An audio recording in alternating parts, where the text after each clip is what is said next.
we know, Mike, and every team was invited in. And Mainland got a first-round bye. And then they beat Millville 63-34. They got past Our Lady of Mercy Academy 42-25. And then they beat Wildwood Catholic the other night in the semifinal 46-30. And Atlantic City as the 2 seed, they also had a bye. They beat ACIT 62-31, then got past Holy Spirit 64-47. And then they beat Middle Township 50-37 in the other semifinal. So that's the path for both of these teams. And here they are in the championship game. And this is actually a rematch from a few years ago, Mike. These two teams played back in 2020. And Atlantic City was a 63-50 winner. But as we know, with high school sports, 4 years is an eternity. The players are all different. And the only thing that's the same really is the coaching staff. So we should have a good one here today. These are, as you said, two of the best teams. You know, a lot of attention was paid to Mainland's division, that national conference. It was loaded. You know, Ocean City's in there, Middle Township, Wildwood Catholic, Our Lady of Mercy, a lot of really good basketball teams. And it was almost like Atlantic City was overlooked a little bit because their division was quote-unquote easier. But they've proven in this tournament that they're as good as anybody in this league, and they certainly have a good chance today against Mainland. No doubt about it. And I think overlooked, too, because of the start. You talked about it. I mean, just, one win in their first 4 or 5 games. So right.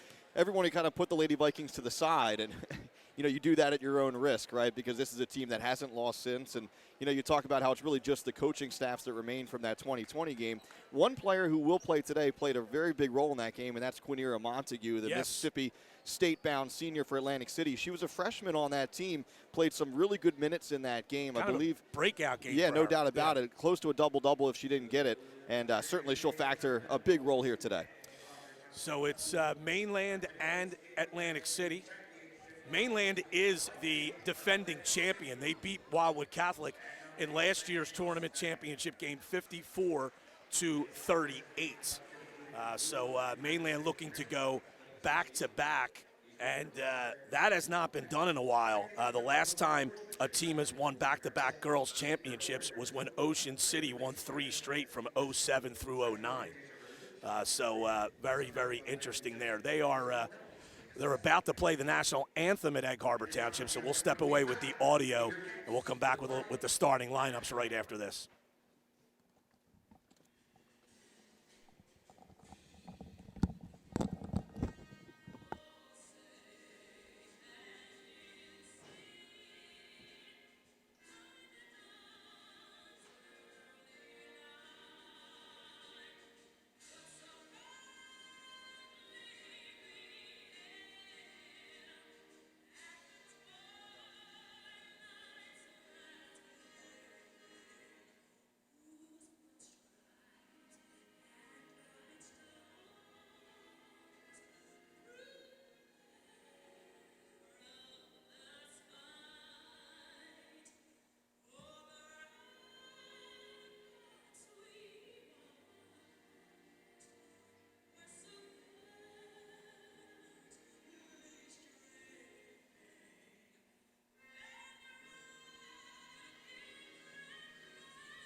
Okay, national anthem is complete. We're just about ready to go. Starting lineups will be announced for both teams. And as Mike mentioned, it all starts with Conera Montague. She's the senior forward, Division I scholarship, and she leads the team. 17.7 points and 12.7 rebounds. Also averages nearly 4 blocks per game. Lexi Gormley, sophomore forward. She's also in the starting lineup, along with sophomore guard Bridget Roach, senior guard Sasha Lemons, and the other senior is Zashira Jackson. She's the 5th starter. For Jason Lance's team, they're wearing the dark blues trimmed in white and light blue. And your starters for Mainland, and they are all underclassmen. It's 4 juniors and a sophomore. The sophomore is Ava Sheeran. She's a forward. Sydney Stokes is also a forward, and then 3 guards, and they are terrific. Casey Bratonis and the Mazer twins, Ava and Bella. And this Mainland team, Mike, there's a lot of balance there. Ava Mazer leads them in scoring at 12.2 a game. Casey Bratonis averages 11.5. Bella Mazer averages a tick over 10. And Sydney Stokes averages 9. So they get an awful lot of balance. Atlantic City might be the deeper team. Mainland won't go too deep into its bench, but that really has not been a problem for them all season, as obviously they've gotten to this game at 22-2. No doubt, Brian, you're right. AC will go deeper. Mainland suffering some preseason injuries, some kids who probably would have been in the rotation, not necessarily high-end starters, but kids who would have played. And so Scott Betson won't go as deep on his bench, but you want to talk about, maybe the best collective 3 guards on one team in South Jersey. It has to be Mainland. With the Mazer twins and Bratonis. The Mazer twins will put the ball on the hoop a little bit more. Bratonis is really the engine that makes them go, though. Steady point guard, great floor game. She distributes. She can also score. And obviously this game is going to come down to how well those 3 can carry the attack for the Mustangs. 3 officials on the game, and there's 3 good ones. Frank Burbridge is the lead official. If you're watching on the screen there with the ball at the center court. On the left is Doug Menz. On the right is Carolyn Jackson. Mainland wearing the whites trimmed in green and black. And Scott Betson brings a career record of 230 and 59 into this game. Jason Lance is 108 and 72. Jason obviously won his 100th career game earlier this year. Jason's in his 8th year. Scott's in his 11th with Mainland. Mainland in white, moving from left to right across your screen. So it'll be Montague for Atlantic City, jumping it up against Stokes of Mainland. And we are just about underway. The Cape Atlantic League Girls Championship game here on Cape Atlantic League Live, brought to you by the Cape Atlantic League and Ulmer's Appliance. Ball's in the air, and the tip was controlled by Atlantic City, or won by Atlantic City, but Montague hit it so hard that it went off of one of her teammates' fingers and out of bounds, so Mainland gets the first possession. And Atlantic City will play kind of a funky little zone, and it can be effective. Mainland gets it in the post. The shot by Stokes is no good. Atlantic City rebounds. Lemons going to the basket, gives it off to Roach, but she misses the layup. And it's Sydney Stokes with the rebound for Mainland. Ava Mazer now driving right. Goes to Bratonis. Bratonis is battling a little bit of a sickness, Mike. But she played very well the other night against Middle Township. Against Wildwood Catholic. Bratonis makes a great entry pass down low to Stokes, Mike, and the first basket. Yeah, and you're already seeing Mainland utilizing Bratonis in that high post area, back-to-back possessions where she's able to catch in the high post and distribute into the low post. Roach goes up to Lemons. Lemons gets a ball screen from Gormley. The jumper is short. Long rebound comes down to Atlantic City. And Jackson gets it back out to Lemons, who will reset. Mainland's in straight man-to-man. They are helping into the post, obviously, big time on Montague. And Bratonis. And we have a stoppage here, Mike. I think Montague got banged into, was a little shaken up The Yeah, referee, Frank Burbage, just wanted to check on her, and she's okay. Yeah, right decision there by the officials. I saw exactly what happened, Brian. You know, Montague sort of landed and Bertonis came down on her leg, and yes. you can see that she has had knee trouble on that right side, and that's basically the leg that got kind of rolled up into. So hopefully she'll be able to sort of take a minute here and be all right. Roach, a right elbow jumper, no good. Rebound, Ava Mazer. It was Tyson Parker who came into a freshman forward, replaces Montague. Great pass from Ava Mazer. Stokes missed the layup, though, and Parker has the rebound for Atlantic City. And Lemons will trot it up the floor for the Vikings. Looking for their first basket here. Early stages, first quarter of the CAL title game. In the post, high post to Gormley. She goes to the basket. Good move, couldn't finish. Stokes the rebound. Sheeran outlets. Bella Mazer goes to her sister Ava, fakes the shot, drives, Euro step, layup no good. Rebound Stokes, and she finishes. Stokes has been such a post presence, and she's just gotten better as the season's gone on. I saw this Mainland team early in the year, and Stokes was sort of still coming into her own there, but she's gotten so much better in the middle for Mainland, and a big reason why the Stangs are here today. Roach barking instructions to her teammates. Working against Ava Mazer's defense. Bridget Roach to the right, shut off, doubled in the low post. She's in trouble, and that's a good play over there by Lemons. Lemons actually, it looked from here, Mike, got the loose ball and knocked it off the leg of a Mainland player. If you're AC right now, you know, you need someone to step up. Your best player is on the bench. You don't know when she'll be back. Lemons is maybe that player. She's had some big games for this AC Vikings team of late. Inbounds pass ends up becoming a 50-50 ball, but Parker comes down with it for AC. Shovels off the Gormley. Foul line jumper is good. And that's huge for Atlantic City, just to see the ball go through the net, just to settle in a little bit and get into the game here, finally get on the scoreboard.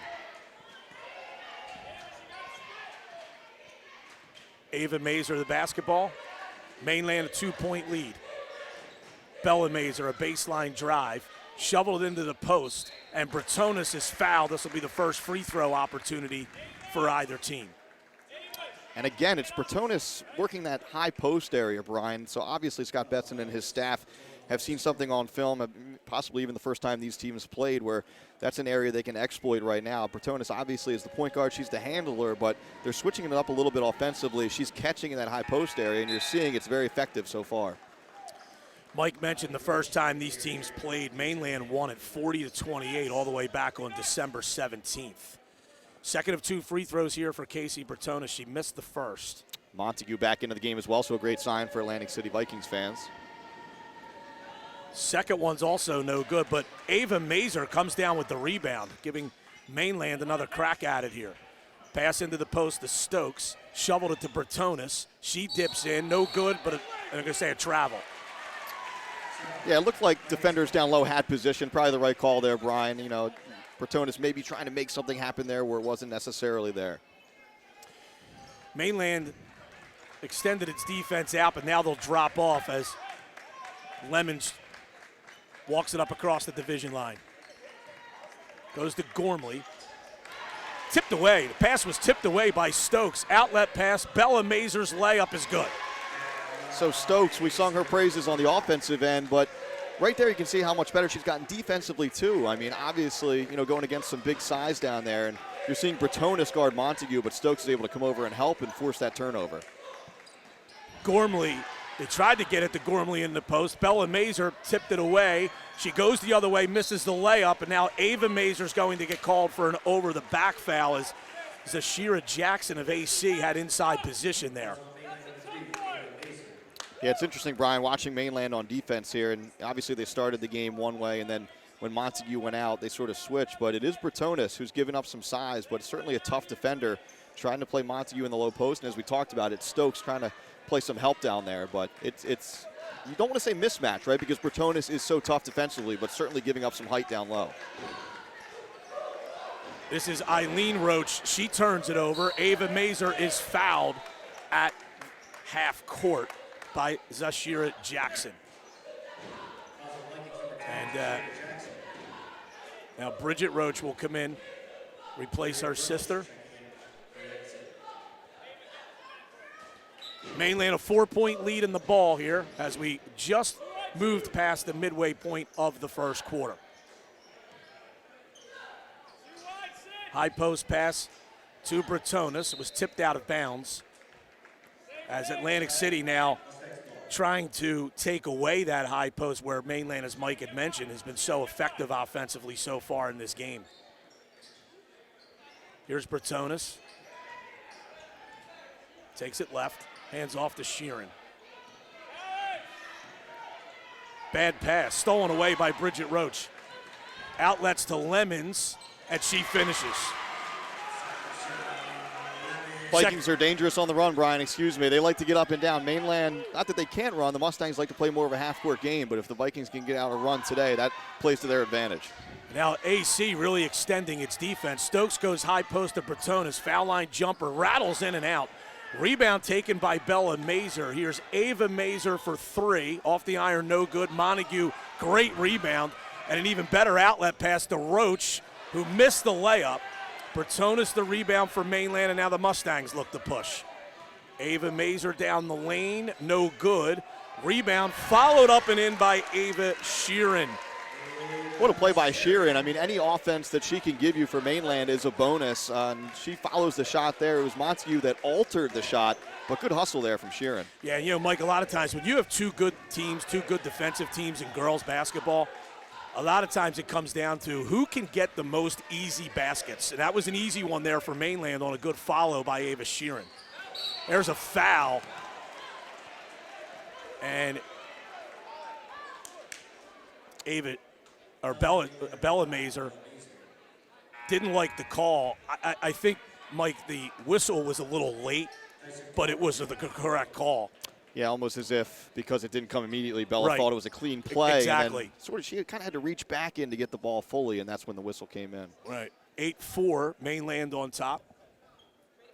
2:26 to go first quarter. Lemons the basketball for AC. Hands off to Gormley. They run a weave at the top, and now we have a foul here on Bretonis. Betson beside himself on that. I mean, obviously, you know, Bretonis is going to have to avoid foul trouble today, giving up size on the defensive end. She's so vital to stay on the court for Mainland. And, you know, there was contact there, but obviously that's not a foul you want to commit if you're the Stangs. Yeah, and it's one of those where, you know, it's one of those rules that they're really harping on about freedom of movement. Anytime a defender puts two hands on someone, it's going to be an automatic foul. And that's what happened there. Driving is Parker, excuse me, and now she's fouled. So you saw really Mainland avoid foul trouble for most of the first quarter, and now they're starting to pile up a little bit. I mean, I don't believe anyone has 2 yet, but again, we talked about it off the top. Mainland is not a deep team, not a deep rotation, so it's something to keep an eye on a little bit more than your average team that'll play maybe 7, 8 kids. Mainland really likes to go only about 6 deep. Tyson Parker at the line for 2. That foul went against Stokes.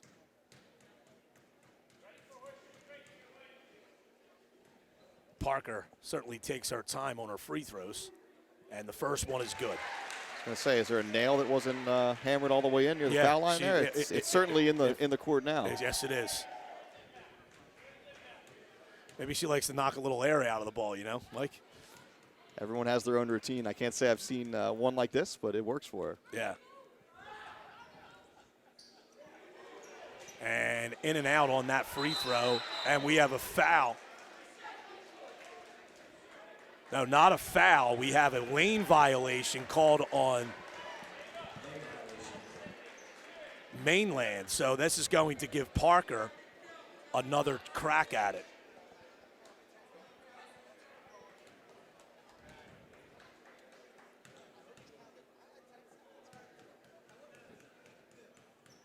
And Tyson Parker, the freshman forward, knocks it down. So she takes advantage of the lane violation to make the second. And Atlantic City cuts Mainland's lead to 2. Inside 2 minutes to go first quarter. Thanks for joining us here for the Cape Atlantic League Championship games.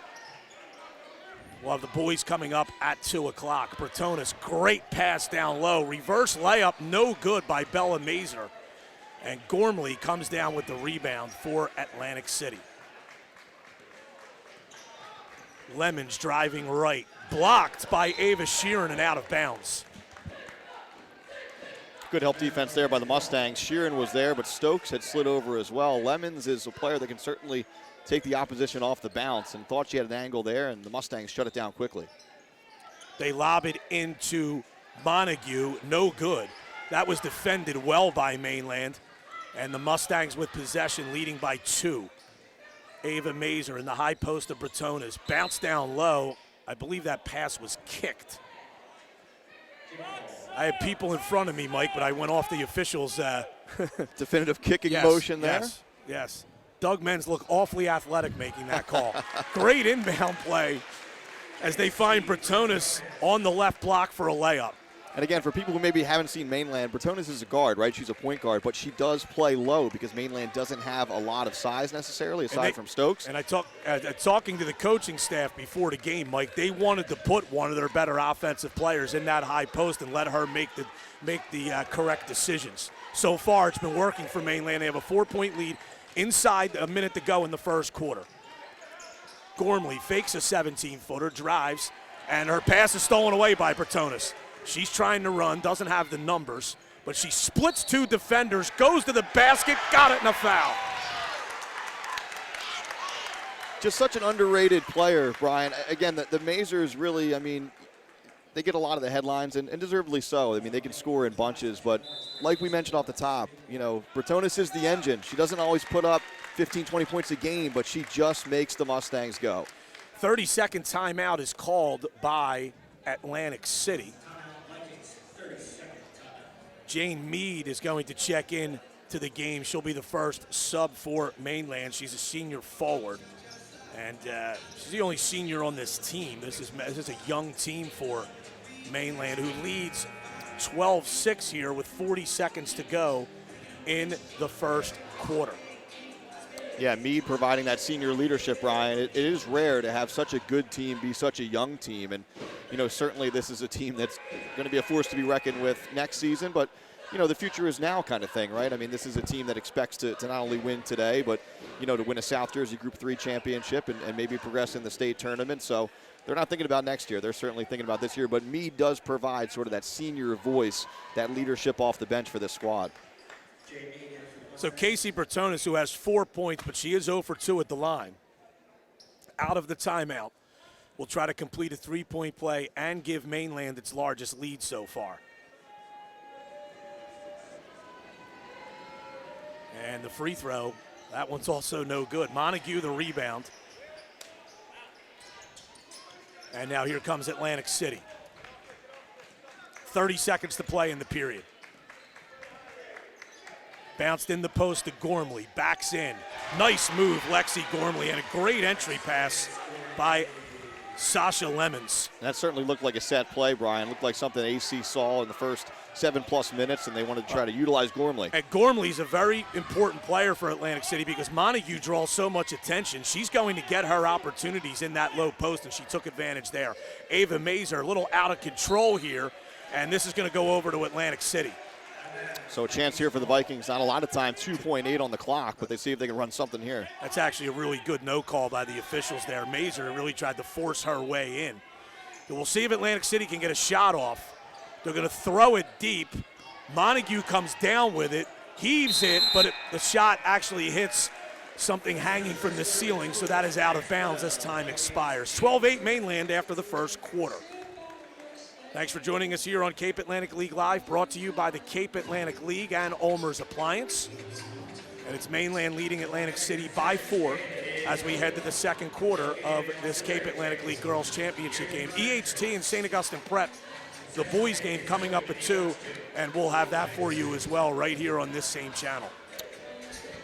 You haven't seen Montague really get into the flow yet, Brian. You know, probably a product of picking up that early injury that, you know, thankfully for her and the Vikings, she was able to come back on the floor for. But, you know, you talked about it. She commands a lot of attention. So AC is so far doing its best hanging in there by finding some other players to score the basketball. Gormley has 4 points so far. You know, you have Lemons with a pair and obviously Parker off the bench. So, you know, for Atlantic City to win this game, make no mistake, Montague's going to have to get involved. But Atlantic City staying afloat so far.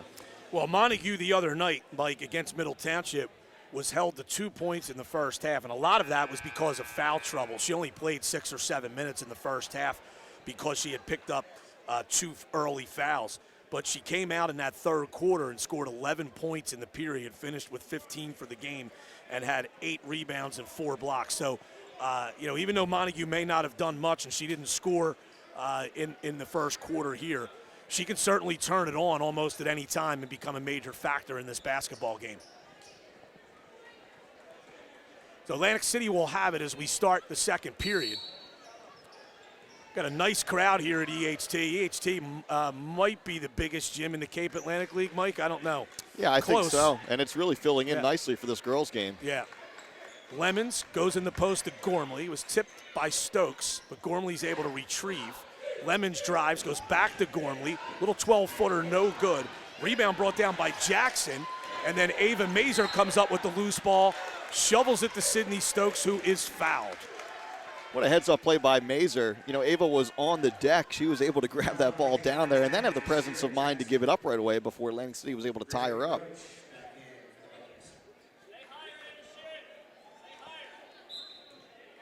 And so Mainland a 4-point lead in the ball here, their first possession of the second quarter.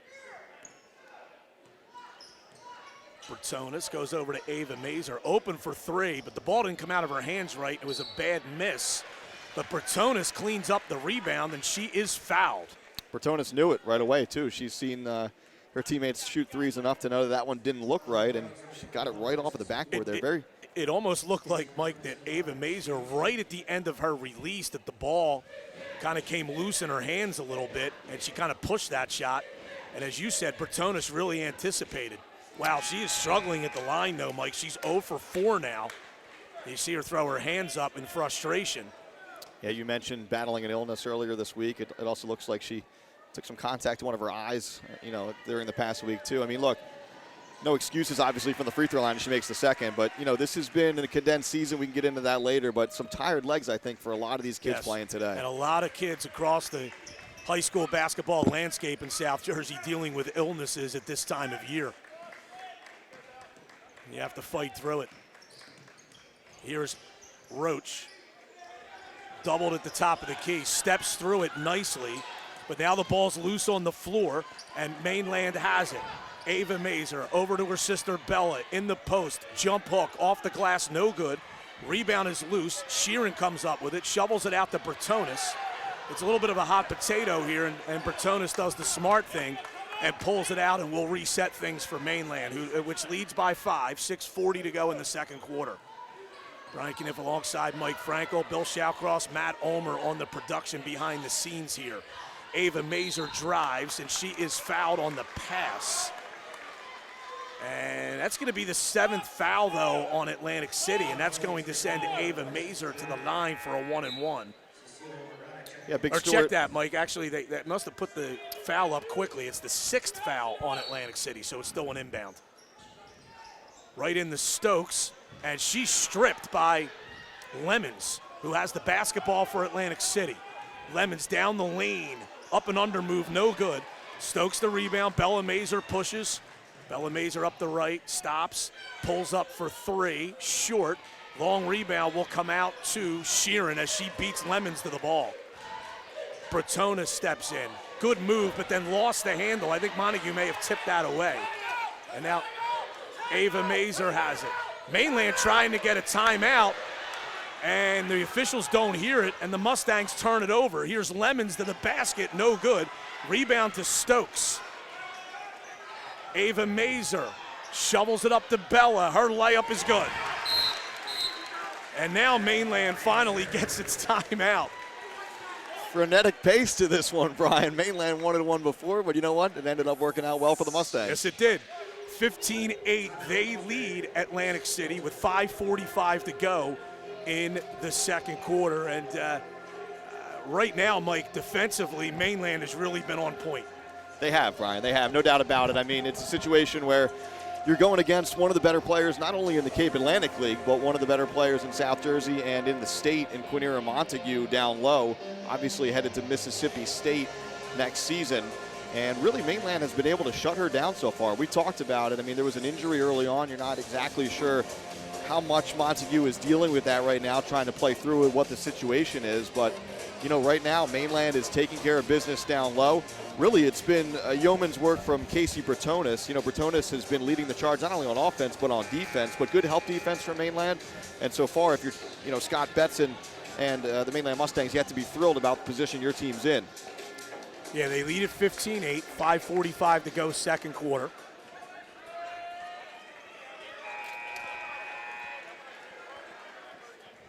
And Atlantic City will have the basketball.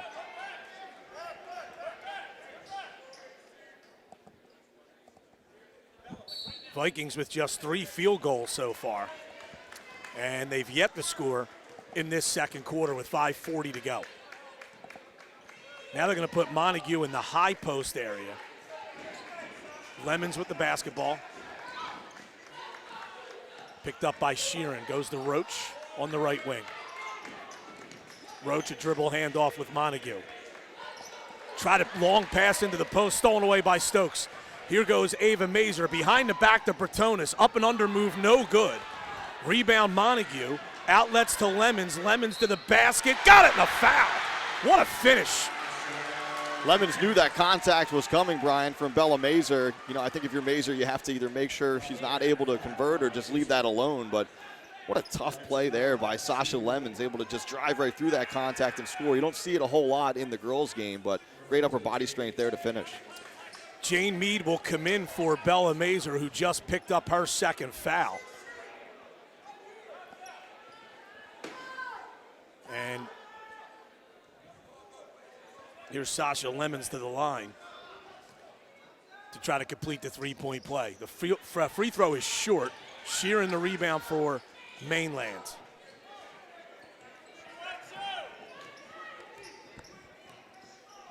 Casey Bretonis hands off to Ava Sheeran. Sheeran dribbles left. Lemons really hounding her. Bretonis with it now against the defense of Parker. Bretonis around a screen by Stokes, goes to the basket, is fouled from behind by Quinera Cherry Montague.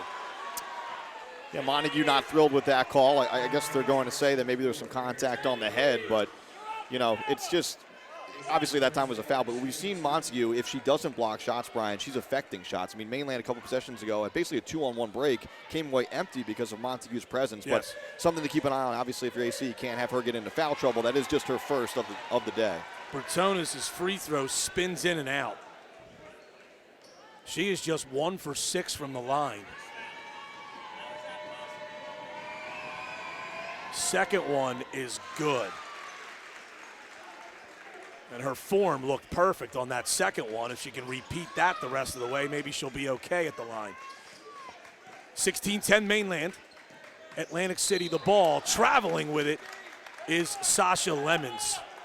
Good defense by Ava Mazer there. As Roach tried to go backdoor, she was open. But the pressure caused the shuffling of the feet there. Here's Bretonis, and she's fouled by Parker. And that's not a good foul by Tyson Parker, Mike, because you commit a foul 25 feet from the basket on the dribbler, and now Bretonis will go to the line for a 1-and-1.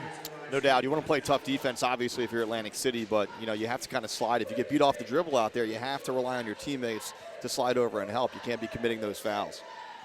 First one in and out on the front end of the 1-and-1. And Parker has the basketball for Atlantic City. Here's Montague. And she'll do this at times, handle the ball herself on the perimeter. Jump stop, kicks the Lemons for 3, off the iron, no good. Great box out by Bretonis. And then Bretonis ends up tipping the rebound to Ava Mazer, and Mainland has the basketball. Off a ball screen, driving, little hook shot, no good.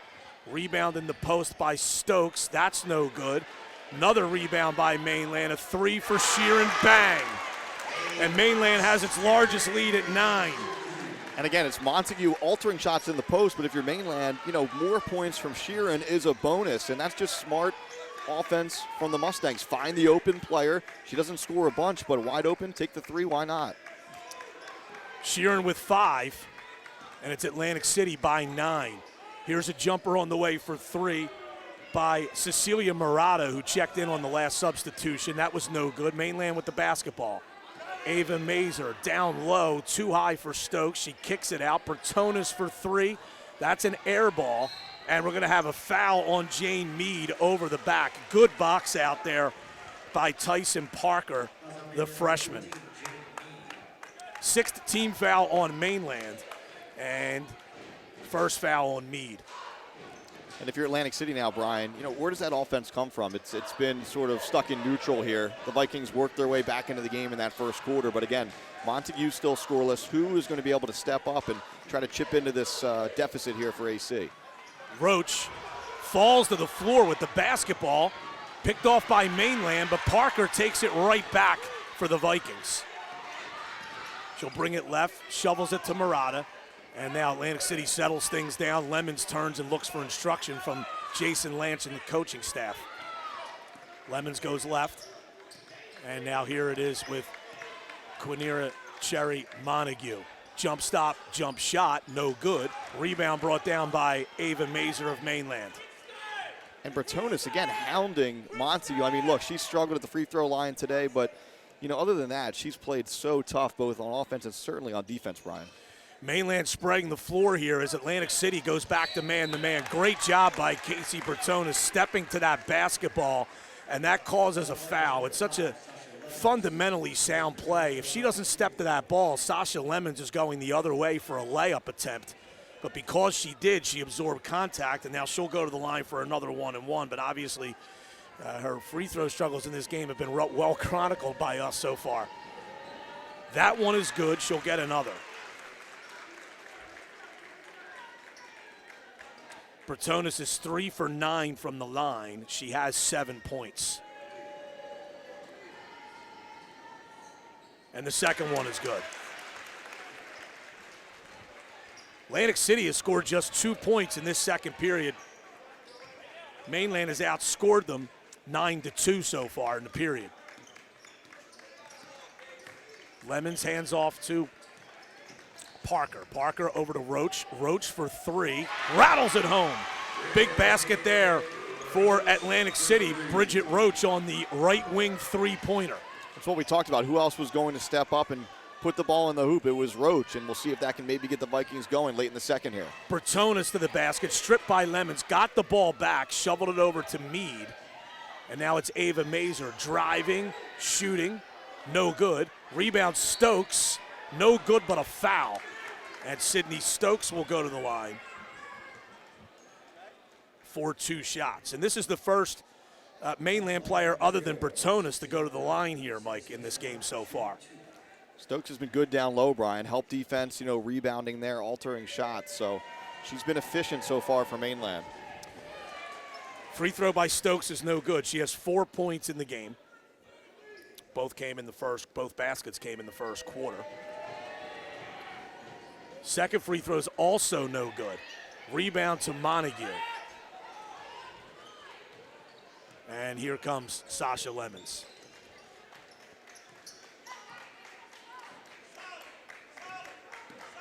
Little weave on the perimeter here, but now Roach has it. They'll reset, and now it's Murata on the left. Dribbles toward the lane, kicks across the Lemons. Lemons drives, off the glass, no good. Rebound brought down by Mainland Stokes.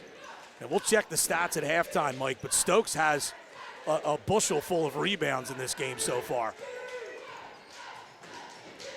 Here is Mainland with the basketball. Ava Mazer goes to Sydney Stokes. Now it's Bertonis, Casey Bertonis. You can hear Mainland coach Scott Betson calling a play in the background. And Mainland looks like they're going to try to hold for one here as they're running a triangle delay at the top of the key. Here's Stokes. Ava Mazer now. Tried to drive right, shut off. Goes to the basket, no good. Rebound brought down by Montague. Roach and Mazer are both still down, coming to their feet slowly. Lemons with the basketball with 6 seconds to go. Trying to break her defender down. Goes to Montague. Montague steps in, 12-footer. Got it at the horn. Big basket there. Quinira Cherry Montague's first points of the first half comes on a buzzer-beating shot. At the Mustang struggles at the free throw line. Still a 6-point lead. It was a little bit of a boost for AC going into halftime there as Montague was able to hit that shot at the buzzer. And we talked about it before the break. We'll see if that gets Quinira going a little bit. Again, she had the knee injury. She has that brace. Not sure if it was the same leg, but certainly it looked like it affected her a little bit. But back out there trying to tough it out. And, you know, Mainland obviously needs to clean things up from the free throw line, but still pretty good shape for the Mustangs, up 6 so far. And Mainland right now out rebounding Atlantic City 24-14. Sydney Stokes has 9 rebounds for Mainland. And Mainland has 10 offensive rebounds. Mustangs the basketball to start. Starters are back in for both teams. There's a block by Montague, but Stokes follows it up and in. It's another offensive rebound for Mainland. Sydney Stokes now is in double digits in rebounds with 10, and she has 6 points. Mainland by 8. And Jackson passes across, tipped out of bounds by Mainland. So it's Zashira Jackson, Sasha Lemons. Actually, Tyson Parker's in the starting lineup for the second half for Atlantic City. Montague, of course, and Bridget Roach. Here's a 3 by Jackson that's no good. Mainland got the rebound. So it's Ava and Bella Mazer, Ava Sheeran, Sydney Stokes, and Casey Bertonis. Bertonis was stripped right there. Somehow Bertonis came up with the loose ball, and we're going to have a timeout call by Mainland after Bella Mazer grabbed the basketball. Scott Betson quickly calling a 30-second timeout to save his team's possession there. And you know, those 50-50 balls, boy, Mainland was really relentless going after that loose ball there, Mike. Yeah, and relentless on the boards too, Brian. You know, I think really what it is, having now seen, you know, a half plus almost a minute of this game, Montague is doing her job down low. She's either blocking or altering shots. Now, the rest of the Vikings aren't blocking out, aren't getting to those balls that are missing off of the rim, off of the glass, you know, for Mainland. So that's why the Mustangs have so many offensive rebounds right now. Montague, she's doing what she does. She's, as we said, blocking, altering, but the other Vikings have to do a better job crashing the boards, sliding over, trying to get some of these rebounds. If you give up so many second, third opportunities, it doesn't matter how poorly the Mustangs shoot from the free throw line, not a recipe to win. They tried to enter at the Stokes. Montague broke that up, but now Mainland is able to reset. Bertonis working against Lemons. Bad pass, stolen away by Montague. She is fouled by Stokes. I don't think Stokes tried to foul there, Brian, but not a bad play, right? I mean, it sort of slows down the break. So I think, you know, if you're Mainland, you'll take it, obviously, but, you know, you don't want to turn the ball over there, certainly coming out of a timeout. Second foul on Stokes.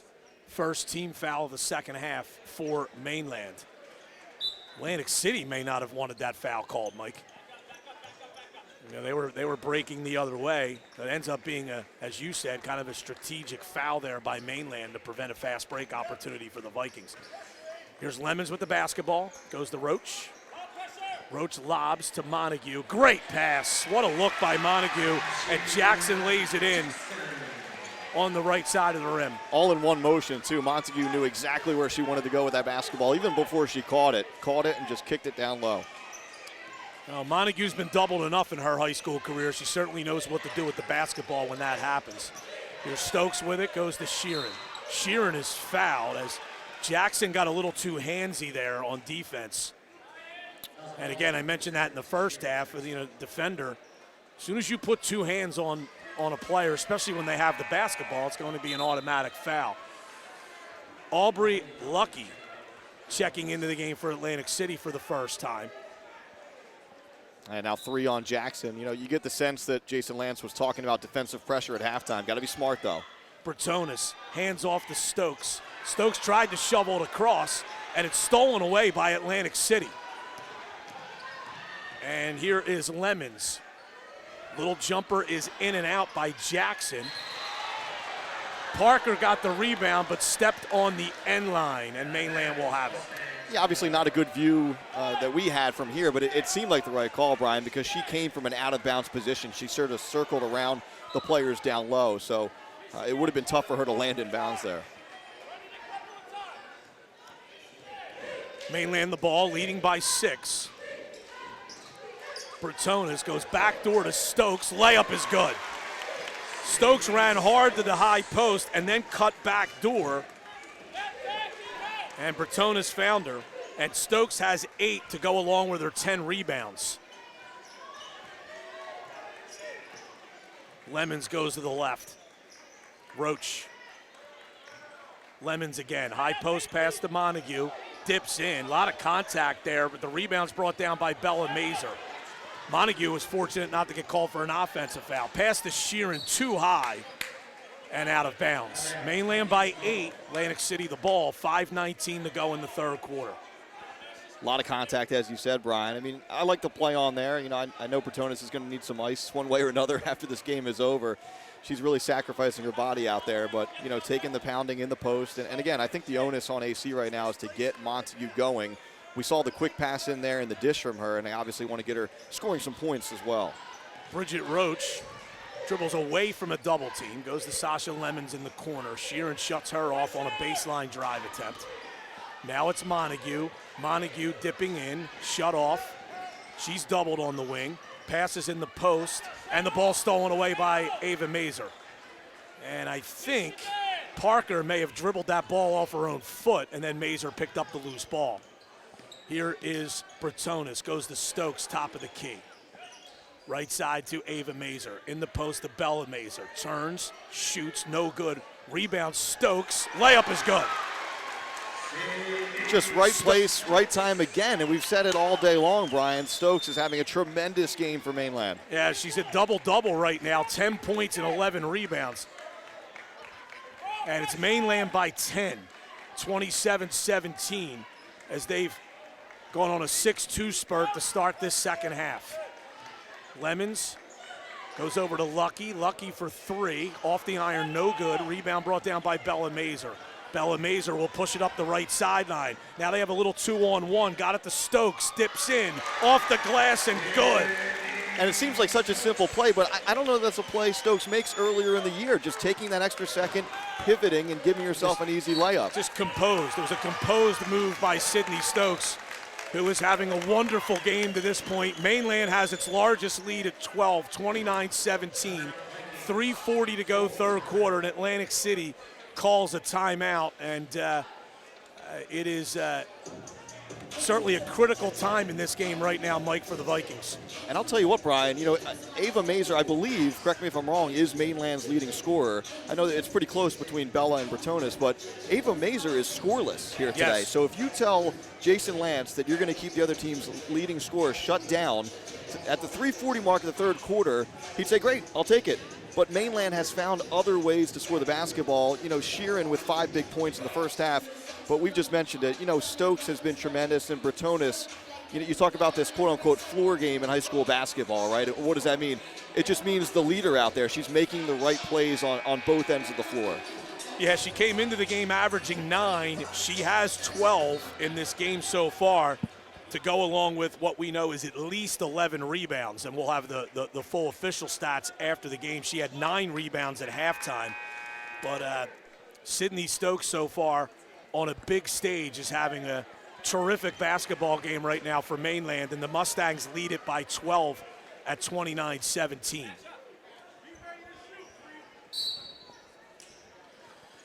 So here's Atlantic City with the basketball. It's Bridget Roach against the man-to-man defense. And there's a foul on Ava Mazer.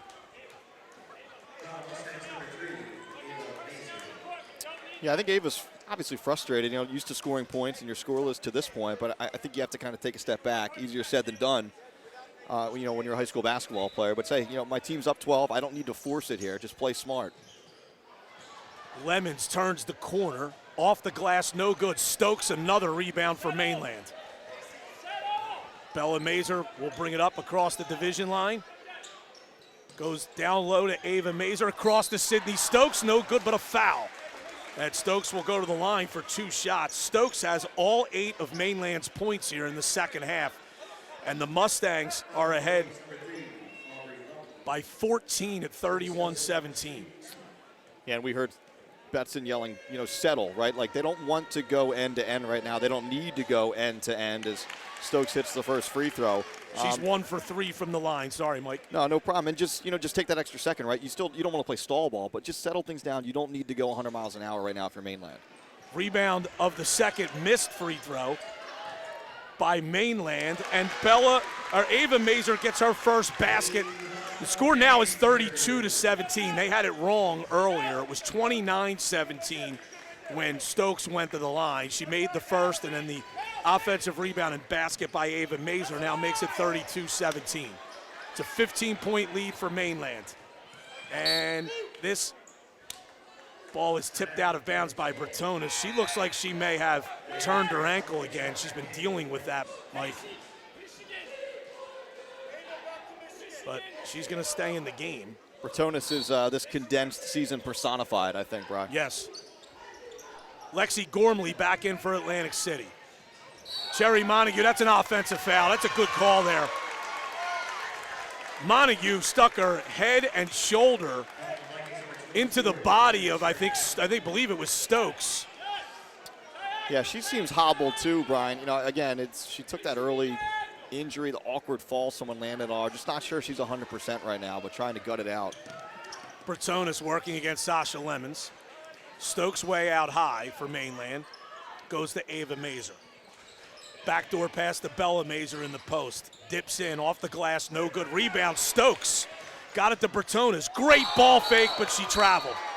That's the right call. I mean, she did everything right up until the last second. Betson not in love with the call. Well, here's the thing, and what people don't understand, Bretonas is in some pain.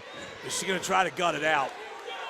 When a player jump stops, and a lot of times it gets let go, when a player jump stops, by rule, you legally do not have the use of a pivot foot. So when she actually jabbed toward the basket, that becomes a traveling violation. Here's a near steal by Ava Mazur. She does come up with it. Bella Mazur to the basket. No good. Followed up by Bretonas. The layup is good. And another timeout being called here by Atlantic City, and Mainland is starting to pull away here. They have doubled up Atlantic City now, leading at 34-17, and they have outscored Atlantic City, Mike, 13-2 to start this second half. It hasn't always been pretty today for Mainland, but the hustle has always been there. I mean, how many times have we talked about Mainland getting second, third opportunities? Right there, Mazur's on a run out. You might say, hey, all right, she's got this. She's either going to score or get fouled. Bretonas doesn't take it for granted. She follows the play. It was a no call. Maybe it could have been a foul call, but Bretonas is there anyway, and you get the easy two with your Mainland. AC just isn't making those plays right now. Mainland is making all of them. Bretonas now is in double figures with 10 points for Mainland. And, of course, Sydney Stokes with 13. And she's approaching 15 rebounds in this game as well. So Atlantic City will have it out of this timeout, and they've got to get something going quickly here as they trail by 17 with the clock approaching 2 minutes to go in the third quarter of this Cape Atlantic League Girls Championship game, live from Egg Harbor Township here on Cape Atlantic League Live. Cherry Montague in the high post area. Foul line jumper, got it. Good patience there by Montague. Could have maybe taken the elbow jumper, but wanted to get a little bit closer there. And again, is it too little too late? AC hopes not, but you got to get her going here. Stokes with the basketball. Goes to Ava Mazur. Mainland running its version of the flex offense here. Here's Bella Mazur on the left. Goes to Bretonas. And a lot of times, Mike, you can run this offense as a delay. And Mainland in no particular hurry, leading by 15. Ava Mazur with the basketball, goes to her sister Bella. Now it's Bretonas. And now Mainland being very deliberate here as we approach a minute to go in the period. Sheeran with the basketball.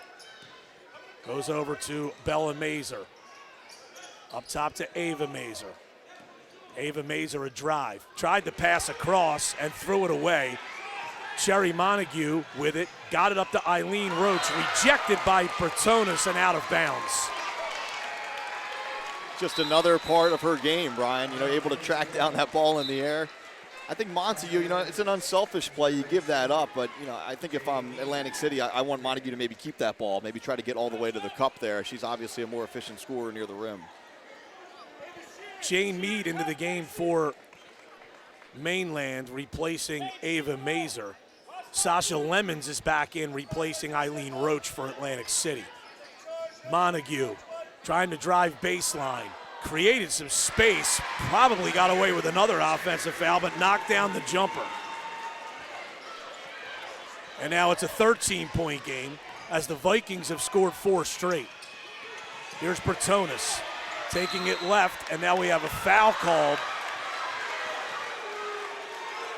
against Sasha Lemons. That's a tough one there on Atlantic City, Mike. Yeah, they had the momentum going, no doubt about it. The call was made right in front of Scott Betson, who obviously was advocating for his player there. Bertonis goes to the basket, got it to Stokes. Stokes up and under, but she tried to pass across, and the pass was tipped away and stolen by Jackson of Atlantic City. Now here's Sasha Lemons. 13 seconds to go in the period, and Atlantic City can get the final one. Lemons trying to break down Sheeran, got into the paint, floater, no good. Rebound brought down by Stokes. Got it to Bertonis. Bertonis will heave it from half court. It wouldn't have counted had it gone anyway. So a pretty good finish to the period by Atlantic City, but Mainland will take a 13-point lead into the fourth, 34-21, as the Mustangs, a 13-2 run to start the third quarter, but Atlantic City finishes by scoring the final 4, Mike. No doubt. The Vikings did what they had to do to give themselves a chance in this game, right? You're down 17, 18 points, whatever it was. I mean, in a low-scoring game, it's pretty much game over. But, you get a little bit of momentum toward the end of the quarter, just like they did at halftime. Mainland, make no mistake about it, still very much in control of this game, but still not over. Vikings have a chance down 13. And again, the story of this game, Sydney Stokes for Mainland, and right now, Mike, 13 points, 14 rebounds, and also has 2 blocks and a steal, and she's played all 24 minutes to this point. Yeah, they give out an MVP award of this game, if I'm not mistaken. At least they have traditionally. I think, she would have to be the front runner right now through 3 quarters. I mean, take nothing away from Bertonis, but this game is not where it is right now without the 2 of those players, but Stokes maybe a little bit more efficiently, certainly controlling the boards for Mainland. So the Mustangs 8 minutes away from their second straight Cape Atlantic League championship. They lead at 34-21. Atlantic City will have the ball to start the fourth quarter, And that's why that last possession by Atlantic City was critical. Had they scored on that possession and cut the lead to 11, and then they would have had the ball here to start the fourth with a chance to take it to double digits or single digits, but they failed to score on that possession. Here's Gormley in the post. No good, but a foul. Good find by Zashira Jackson. And Lexi Gormley will go to the line for 2 shots. This will be her first trip to the line. This will only be the fourth and fifth free throw attempts for Atlantic City in this game. Third foul, too, Brian, on Bella Mazer, obviously. You're in the fourth quarter now, so you're not going to put her on the bench. But something to keep an eye on there. Difference between 3 and 4 is pretty big early in this fourth quarter. So if you're Bella, you got to be careful. Gormley missed the first. Second one is good. She has 5 in the game. Atlantic City showing full court pressure here. Ava Mazer goes center of the floor to Bertonis. Bertonis triple teamed, dribbles through it, goes across to Stokes, and now she'll settle things down by going back to Bella Mazer. Mainland by 12, 7:35 to go in the basketball game. Stokes goes to Bertonis. Bertonis holds, puts the ball on the floor to break a 5-second count. Turns the corner, the ball tipped away by Jackson, but regains possession. Now it's Ava Mazer. Ava Mazer trying to back in, goes to Sheeran. This is what Mainland really should do. Put the ball in Sheeran's hands and make Cherry Montague come away from the basket. That's exactly what happens, and they get it into Stokes. and she is fouled by Gormley. Stokes beat Gormley to the right block, took the pass, and got fouled. That's a near perfect possession for Mainland. You run a ton of clock. I mean, perfect is obviously getting the field goal there, but the next best thing is running clock, getting to the free throw line, and a chance for points there. First one by Stokes is good. And again, Mainland has not been very good at the line today. They're just 6 for 15 and make it 7 for 16 as Stokes knocks down both. Mainland by 14, 7 minutes to go in the basketball game. Sasha Lemons goes right side to Zashira Jackson. Tried to shovel at the Gormley in the post. It was tipped. Jackson was able to regain it. And now out of bounds, I believe, is Jackson. And the ball will go over to Mainland.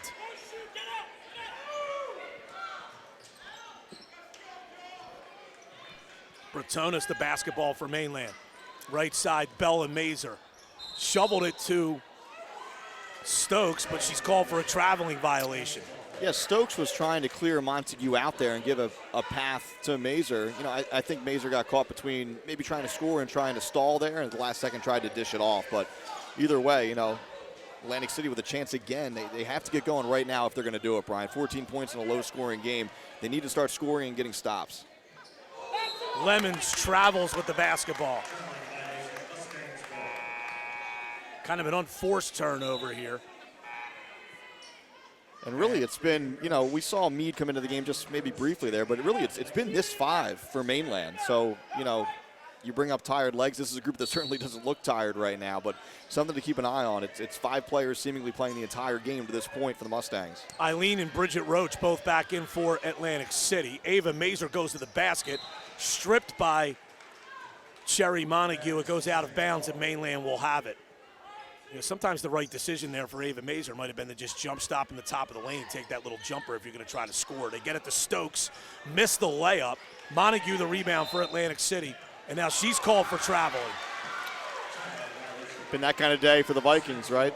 I mean, but, you know, to your point, Brian, it's still, even with this deficit, I mean, when Montague's in the post, it's basically a no-fly zone for the Mustangs. I can't really remember any buckets they've gotten while she's in there, but just unfortunate for Montague there that just couldn't grab that ball on the rebound cleanly.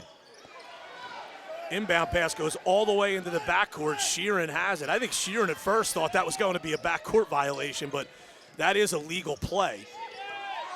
And here's Bratonis for Mainland.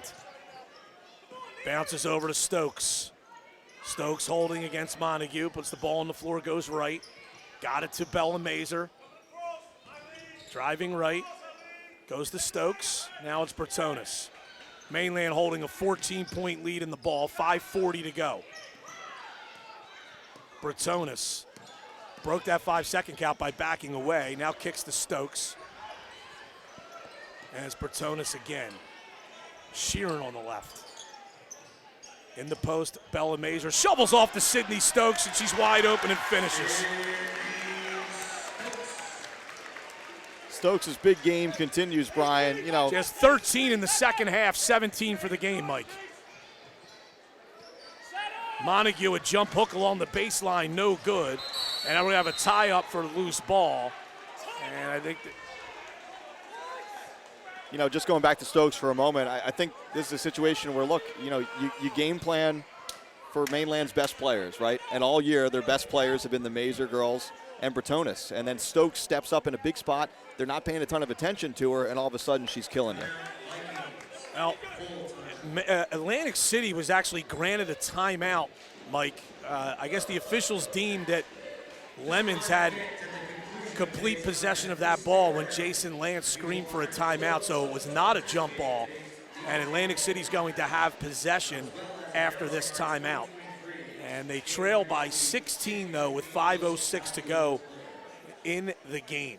So Mainland at this point, you know, you're talking about a game without a shot clock. It just becomes a matter of, for Mainland, don't turn the ball over and make your free throws, and they're going to get out of here with this CAL championship.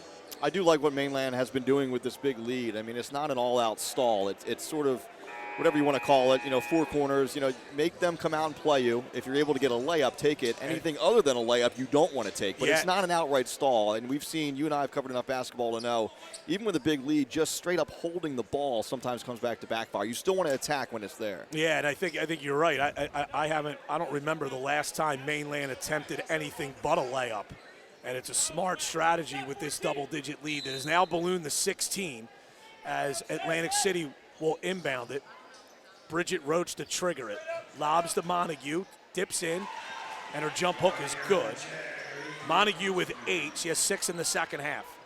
Bertonis doubled, goes back to Sheeran. Sheeran gets it to Ava Mazer. Ava Mazer dribbles around a double team. She'll go into the post, goes to Stokes. Good ball fake, jump hook short though. Rebound brought down by Mainland. Kicked out, and the Mustangs will reset.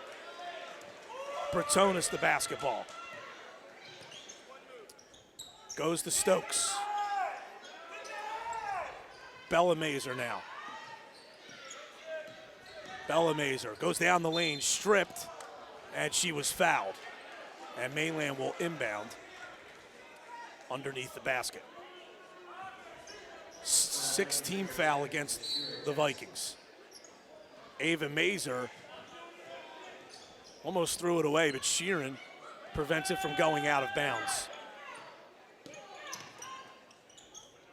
Sheeran the ball on the left wing, and now it's Bella Mazer.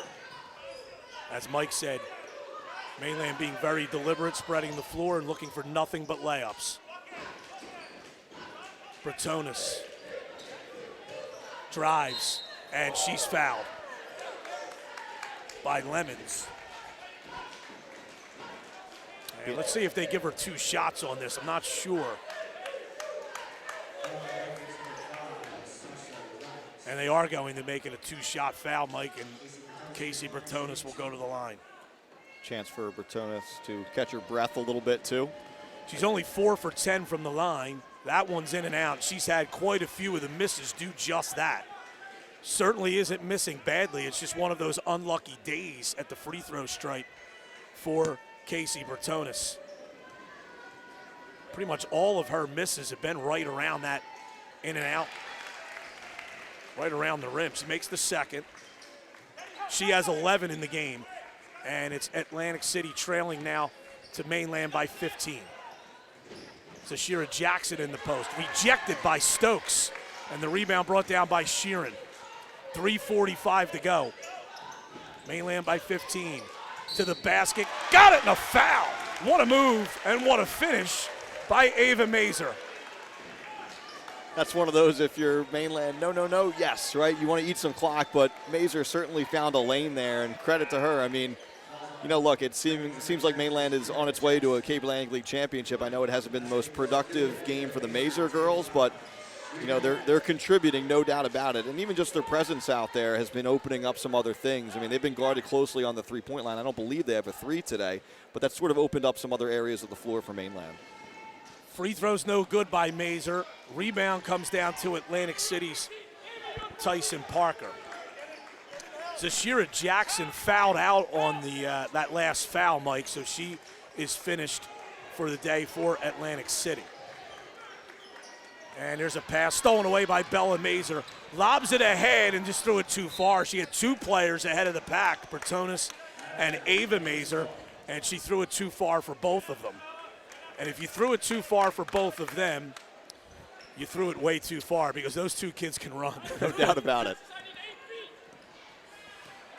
Mainland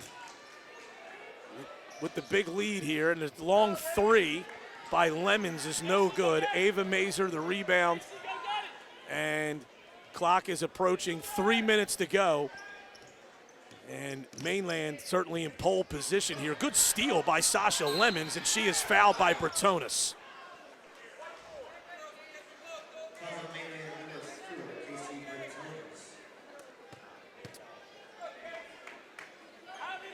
That's Bertonis' second, team's 4th.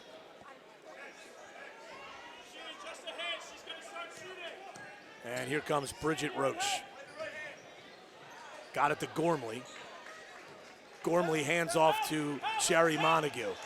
Wow, it's a wicked screen. That's an offensive foul. That's a good call by Frank Burbridge. Lexi Gormley set the screen, Mike, and then raised her forearm under the chin of the Mainland player.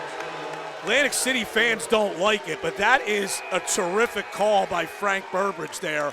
That had to get called. And it was the second part of what you just said. It was a great screen at first. She was Yes. in position. It was going to set up a shot. No reason to raise your arms there. And, the screen was going to be effective. You don't need to put that extra oomph into it. And you're right. It was absolutely the right call. And that's Gormley's 5th foul, so she's also disqualified from the game. And Cecilia Murata checks in for her for the Vikings. Sheeran with the basketball, got it to Stokes, but Mainland calls a timeout as it looked like they were having some trouble getting it in. So the Mustangs of Mainland take a 30-second timeout. With 2:45 to go, they lead by 17. Just been in control from start to finish today, Brian. And, you're at the point right now where I don't even think the Vikings are going to attempt to shorten the game too much. I mean, certainly they're not going to quit, but this game has been decided for a couple of minutes now. It's been a tremendous effort from Mainland. It's been, working the game plan to perfection, right? I can't recall Mainland forcing too many things today. I mean, they've missed some shots, but really they've taken what Atlantic City has given them. They've gotten other players involved. The big story is obviously Stokes, but it can't be understated how tough Bratonis has been out there, far from 100%, dealing with sickness earlier in the week, an ankle injury. Again, I'm looking at her eye. It looks like she got popped in the eye at some point, but she's toughing it out on the defensive end. It's been a tough go at the free throw line, but that really hasn't mattered today. So Mainland 2 inbound. Ava Mazer, as they beat the pressure pretty easily. Ava Mazer is fouled by Sherry Montague. That will put Mainland in the double bonus, and Ava Mazer will go to the line for 2 shots. And as Mike had mentioned, Ava Mazer a little quiet offensively. She averages a little over 12. She only has 4 to this point. But it just goes to show the depth and balance of this Mainland team in the scoring department, that they have now an 18-point lead, and Ava Mazer, their leading scorer, only has 5 points. Second one by Mazer is also good. And it's a 19-point lead for Mainland. And they are working toward their second consecutive Cape Atlantic League championship. And their 3rd in 5 years. There's a foul on Bratonis.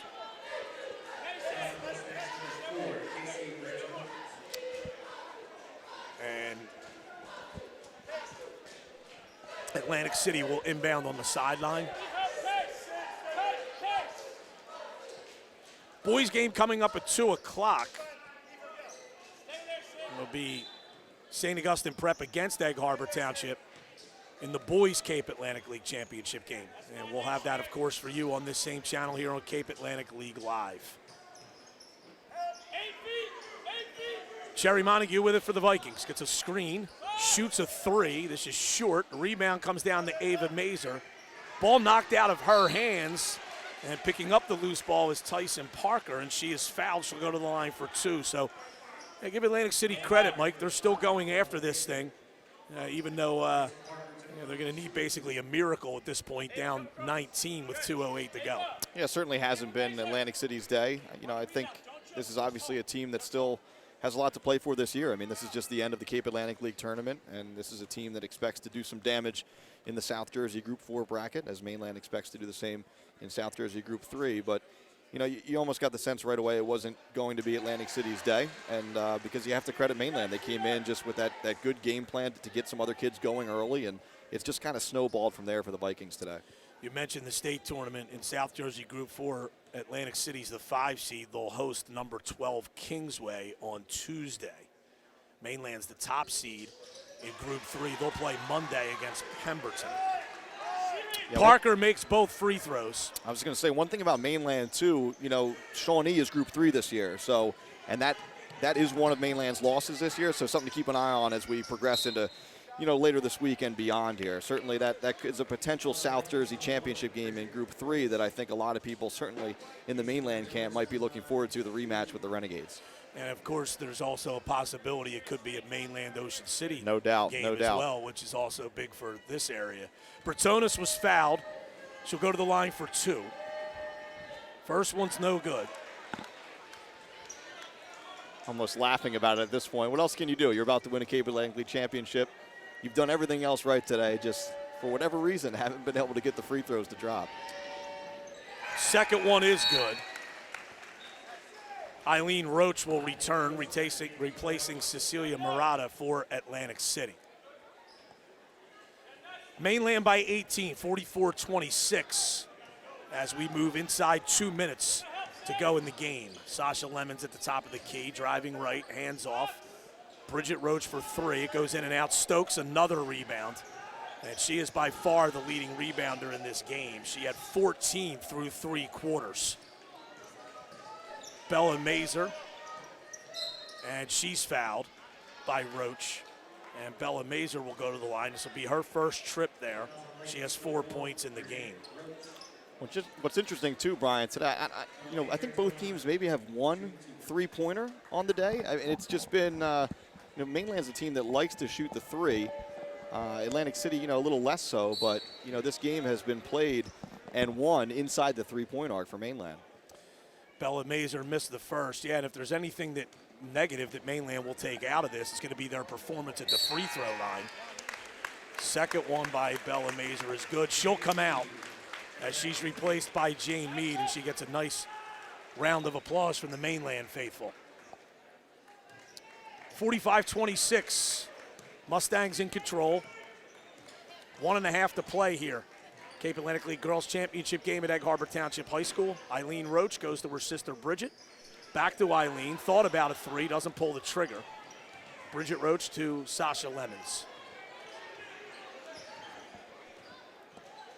Lemons, a tough three. That's an air ball, and the rebound's knocked out of bounds by Atlantic City. And you're seeing some bench players get into the game here for the Vikings. And now we'll have wholesale changes for the Mustangs as well. As a well-deserved round of applause for the Mainland starting unit. Yeah, so a lot of subs coming in. The starters all the starters now for Atlantic City for Mainland will be out. You can see the smiles on their faces. This was a terrific effort by Mainland. We'll get you some of the names of the Mainland players that came in. Emily Paytas, Savannah Jones, who has the basketball, Maddie Mead, Natalie Higbee. So here's the thing too. I mean, you like to see these kids getting after it. They've sat on the bench all day, but if you're a reserve, again, certainly for Atlantic City, just play it out here. There's really no reason to put Mainland on the line. And Jones will go to the line for 2 shots. The 5th player came in for Mainland, Alexa Levy. All these players on the floor for Mainland are freshmen. Some subs in for Atlantic City as well.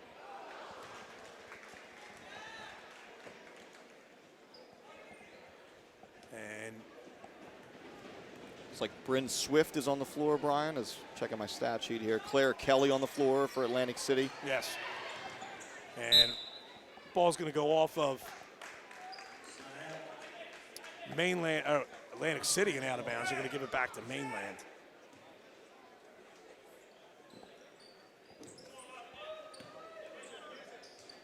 So the Mustangs will win their 2nd straight Cape Atlantic League championship. Here's Savannah Jones. She'll walk it out.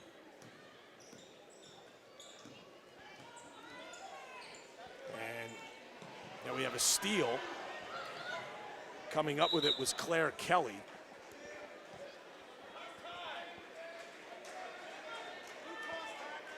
And it really caps off what's been an impressive stretch for Mainland, Brian, and certainly with next year still to go for the nucleus of this team. But, you go back, this will be their 3rd overall, back-to-back champions, and the 3rd coming not too long ago either. So, it's been an impressive stretch for this Mainland basketball program. Obviously a South Jersey Group 3 championship a year ago.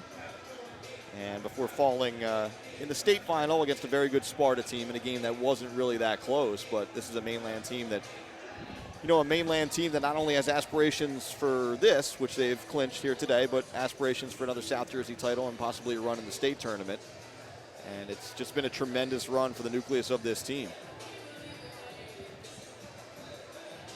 DeJay Durham was the one who came up with that loose ball for Atlantic City. And the Mustangs called timeout. This was a comprehensive performance by Mainland, and they're leading this game by 19 on a day that they have been as a team well less than 50% from the free throw line.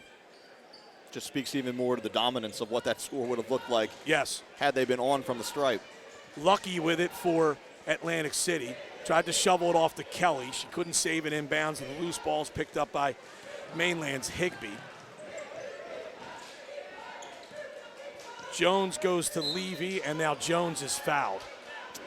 And also, Brian, I don't want to speak for you or anyone else. At least for me, I didn't expect this game to go like this. No. I think the Mustangs had to be favored. Yes. But this, by all accounts, was expected to be a tight ball game. Two teams that haven't lost almost in the calendar year, that really just were playing at a high level. And, again, you credit Mainland. The Mustangs took AC out of things early and just sort of stepped on the pedal from there, the gas pedal.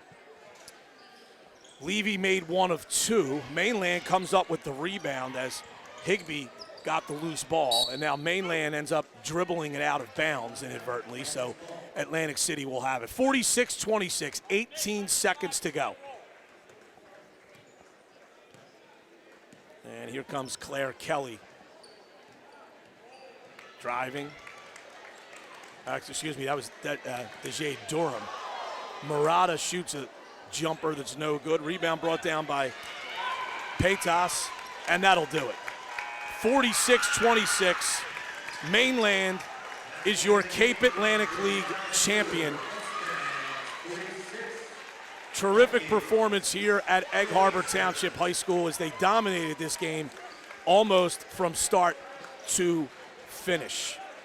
And we're going to try to get Sydney Stokes to come on for an interview here momentarily after they shake hands. And she certainly was one of the main stories for Mainland, Mike. And, on a day when Ava and Bella Mazer were both held well under their averages, Sydney Stokes. Bethea now quickly over to Brown. So the Hermits with the first possession. Let's see what they can muster up on offense first. EHT comes out straight man-to-man. This is Elijah Brown dishing it over to Matt Kauser. Underneath for Oki Byron, guarded by Christian Rando. Also a football star over here for EHT. Bethea will pull one up, and that one's in and out, and the rebound corralled there by J. Nelly Reyes. EHT up the floor for their first possession. That could have been a backcourt violation there. That was close. Good heads-up play there. That's Elliott for three, and it is no good. Loose ball on the floor. EHT gets a second chance opportunity now. Rando's made a couple really good plays. He had a good box out. That's a travel.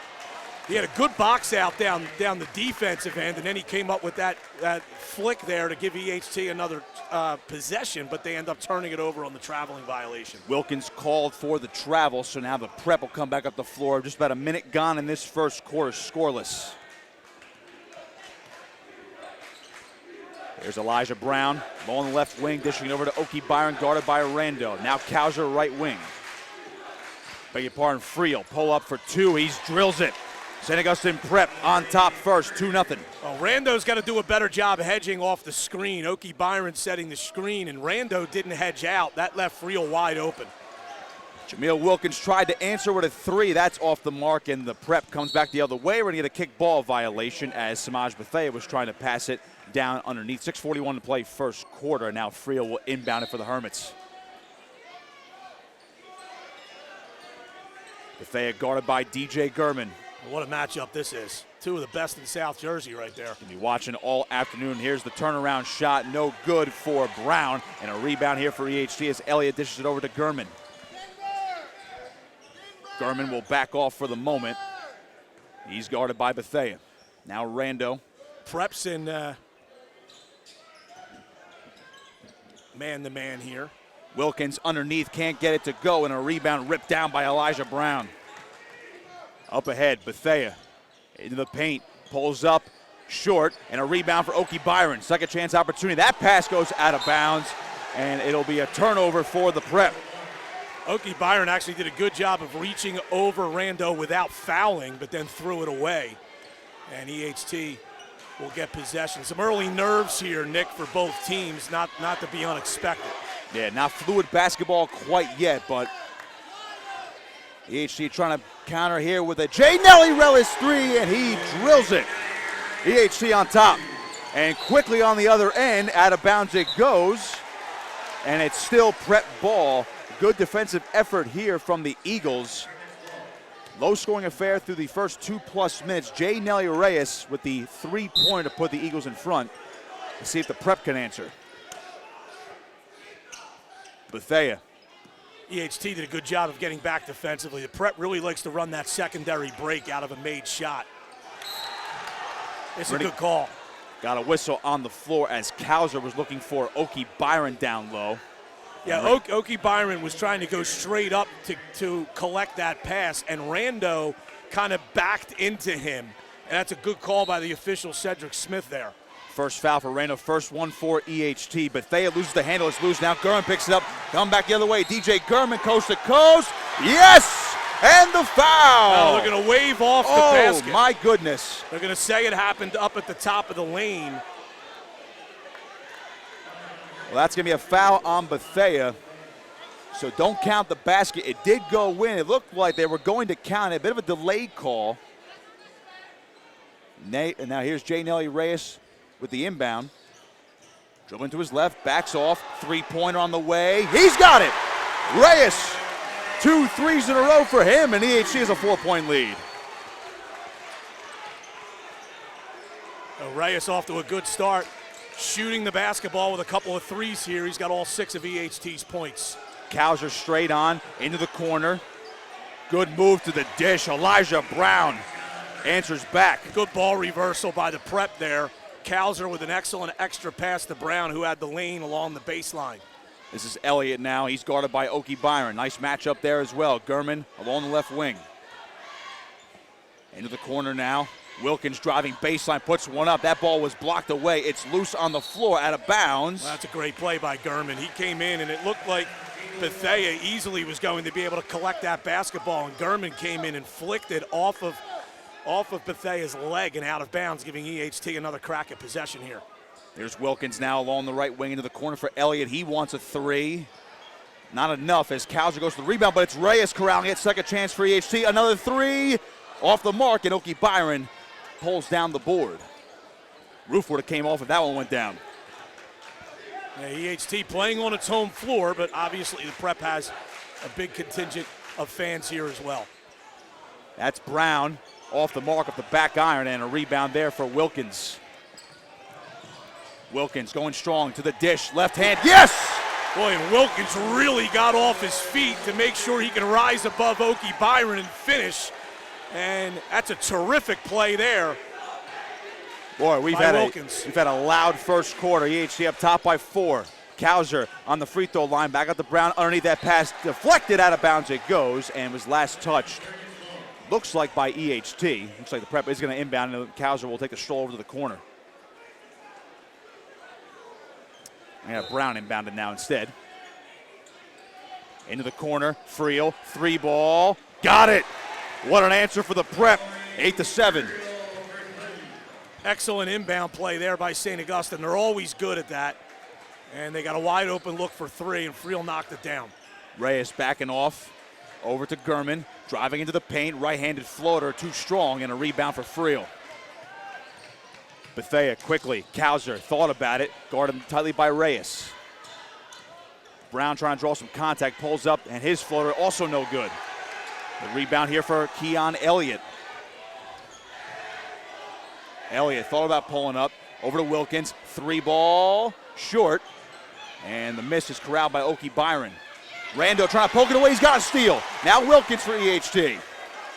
Boy, Rando's really been active so far for EHT. Definitely there. A couple of steals he's picked up right after missed shots or turnovers of his own team, and giving EHT extra possessions. Definitely their defensive MVP right now in the early goings. This is Gurman back out to Wilkins. Trying to drive to his left side in the corner. Elliott, 3-ball on the way. He's got it!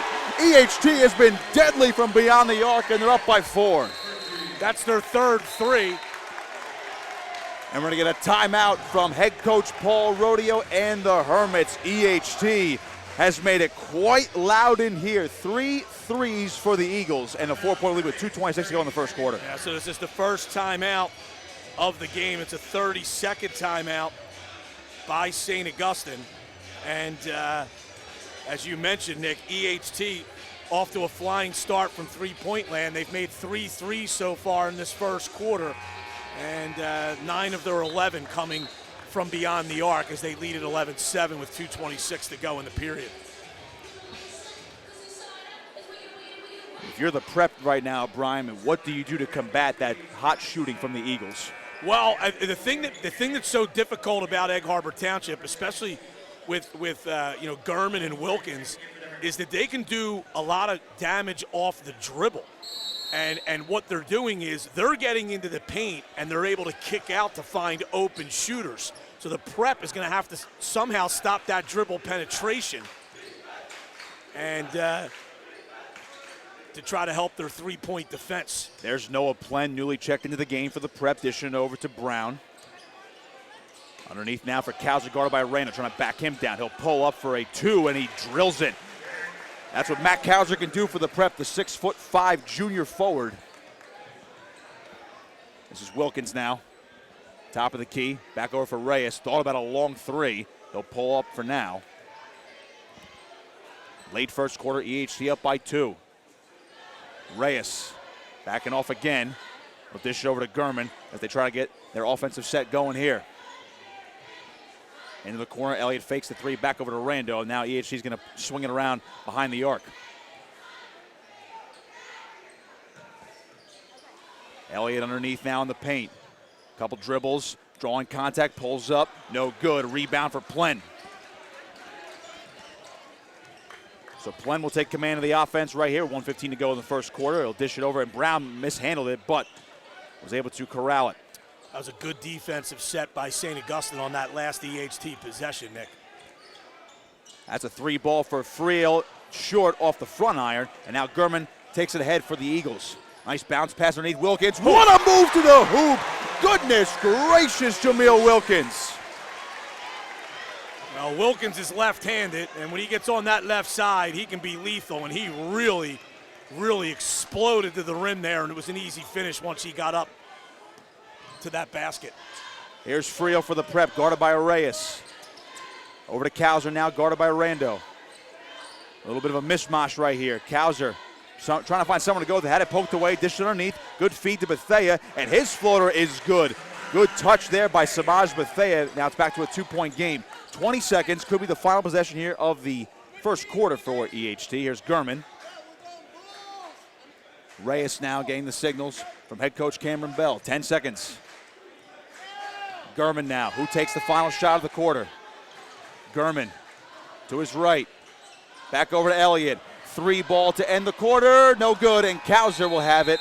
And that'll do it for the first quarter. A wild one and an exciting one as well. EHT on top, 13-11 after the first quarter. We'll take a break right here on Cape Atlantic League Live.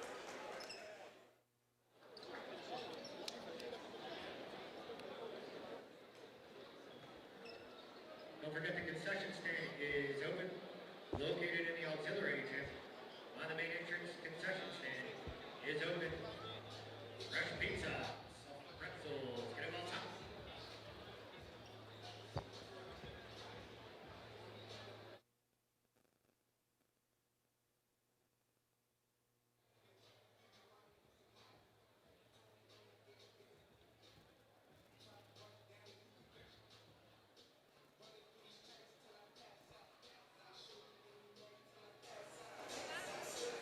Getting ready for the second quarter start here. 13-11, EHT on top of St. Augustine Prep. Nick Costco alongside Brian Kniff down on court side. An exciting one, Brian, after the first 8 minutes. Yeah, both teams made 5 field goals, but EHT with the 3 threes to the Preps 1. That's why they have the 2-point lead. Neither team has taken a free throw yet. And the Preps got 3 turnovers to EHT's 1, and they're even on the rebounding end at 8. But EHT has 3 offensive rebounds. And so not surprisingly, the stats are even. The scoreboard's pretty even. EHT, the 2-point lead as we start the second quarter. Here's Gurman, dishing it over. Wilkins in the corner now. Back over to Elliott. Reyes start thinking about a straight-on three, but he'll drive instead. Back out, Wilkins, he wants a three, short, and the rebound there for Rory Friel. And again, it was the dribble penetration that set up the wide open three, but Wilkins just couldn't knock it down. Kauser for the prep. You see, EHT is really out-pressuring the perimeter. And the Hermits have been able to get a couple of back doors out of all that pressure. EHT just trying to make it difficult. That's Friel for three. Oh, he got a lucky bounce. Down it goes. And the prep has the lead. First time since they were up 2-0 in this game. Friel has 8 points, 2 threes. Great pass. Oh, and there's a block from Oki Byron. Wilkins had a clean look, and Ife Oki Brown giving the prep a chance to extend the lead here. There's Brown. He converts, and the Hermits are up by 3. Well, if you're EHT, it looks like Wilkins has a wide open layup, and Oki Byron comes out of nowhere and erases it. Big chase down block. Here's Elliott. Now Rando in the corner. Early going to this second quarter. Glad you're with us here on Cable Atlantic League Live. Of course, today's broadcast brought to you by Olmer's Appliance Service. There's Rando, a 3-ball. Can't answer, and a rebound from Elijah Brown. So now the prep trying to make their mark offensively here. Brown to the dish, puts one up, and he's got it. A lot of contact, no whistles from either side. I think that Elliott actually tripped over his own teammate's leg, which is why there was no whistle. Oh, and another block from Ife Oki Byron as he denies Reyes. Oki Byron, oh, that one's knocked away, and boy, we're getting a fast-paced, physical game right now. We're finally going to take a breath for a second and reset with an inbound pass from Matt Kauser. The Prep's on a 7-0 spurt to start the second period. Bethea, guarded by Gurman. Gurman a little bit more aggressive here. Now Kauser, he's guarded by Wilkins. 6 minutes to go in the half. This is the Prep's largest lead of the ball game. That tight contest so far. Brown, right hand, puts one up and no good, but we're gonna get a whistle. This foul will go on Keon Elliott. And this is the first set of free throws for either team. And St. Augustine right now already on a 7-0 spurt to start the second quarter, and they'll try to extend it. Brown makes the first. They did the same thing to Middle Township in the third quarter, Nick, of the semifinal. Middle actually had a lead, and the Prep came out with a big third quarter run in that game, and they outscored Middle 26-9 to take control of the game. That was the semifinal earlier this week at Millville. They won it going away. Elijah Brown goes 2 of 2 from the line. Noah Plen checking back in for St. Augustine. Jaden Reyes just checked in for EHT as well. 5:50 to go, first half. Eagles facing their largest deficit of the afternoon. Cable Atlantic League title on the line today. Number 1 seeded St. Augustine Prep, number 3 EHT. And we're gonna get a whistle. Foul goes against the reaching Rory Friel.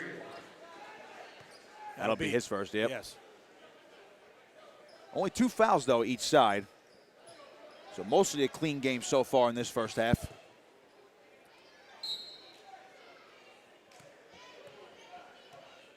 This is Jay Nelly Reyes.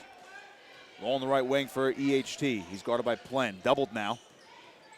Good hop step into the paint, and that layup is no good. Had a nice move to the basket, but could not convert. And Oki Byron really affected that. He didn't want to take that little jumper because of his presence. That's a great defensive play there. Bethea loses that one out of bounds. Really had nowhere to go. Had to fight through a lot of traffic. I think it was Reyes who reached in and knocked the ball off of Bethea's leg and out of bounds. So the Prep turns it over. EHT maybe trying to move a little bit faster on this offensive possession. This is Jay Nelly Reyes along the left wing. Wilkins now.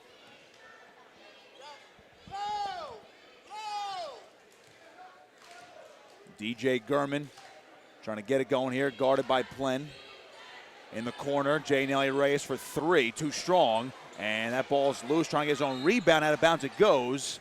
And it looks like it last touched the Hermits, so EHT's going to keep the ball here. Elijah Brown's back in for St. Augustine, and Keon Elliott back in for Egg Harbor Township. And, you know, after I believe they had made 3 of their first 5 threes, Nick, EHT has gone cold from distance since.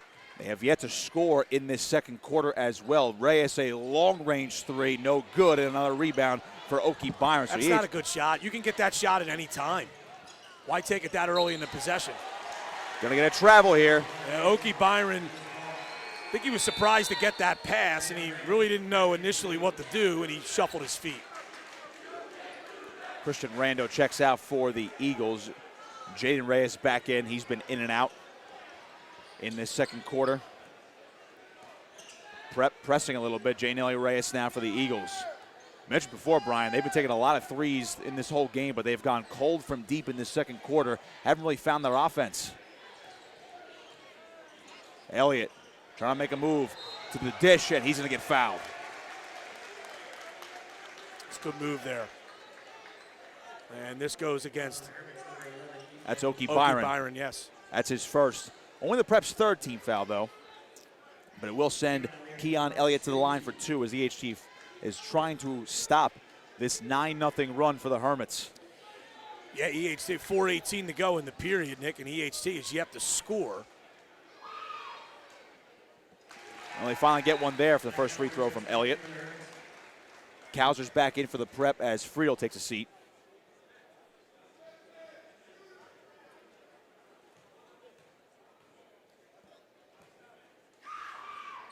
Elliott, 1 of 2 from the line, and a rebound there from Elijah Brown. So he actually does get a point back, but they still trail by 6. Brown lost the handle, and Oh, that's why he lost the handle. He was bumped by Gurman while he was trying to turn the corner.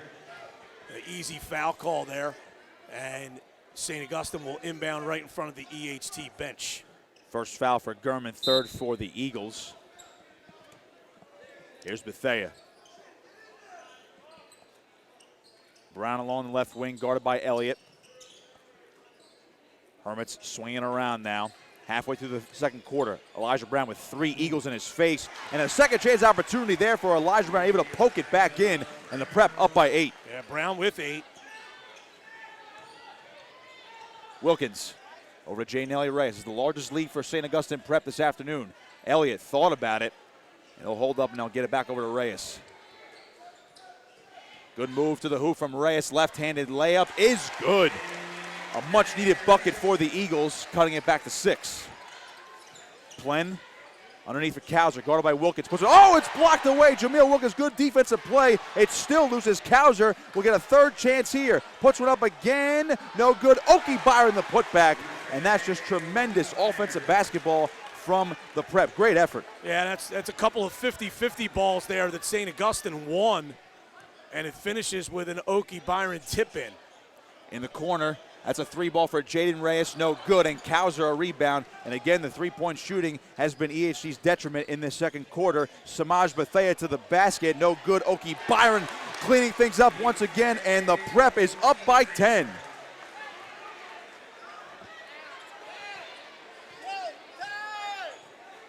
St. Augustine is really beating EHT down the floor these last few possessions, setting up some good chances to score. And EHT now will call a timeout as St. Augustine has outscored them 15-3 to start this second quarter. Yeah, drastic difference in this second quarter compared to the first, where EHT was racing out to their lead with a couple 3 balls on offense, and they were able to play a little bit more sound defensively, Brian, but now it's Prep's turn to play sound defensively, and as I mentioned on that last possession, they've been taking advantage of a lot of 2nd and 3rd and even sometimes 4th chance opportunities.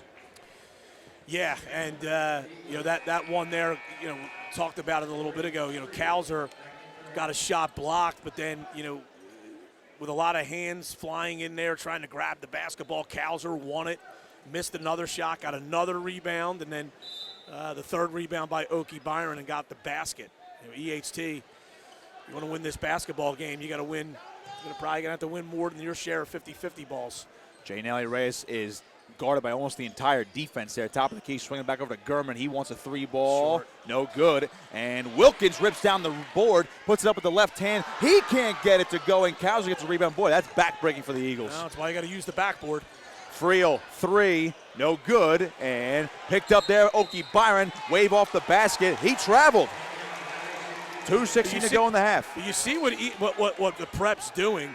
You know, they beat EHT down the floor. They get the wide open three from Friel that misses.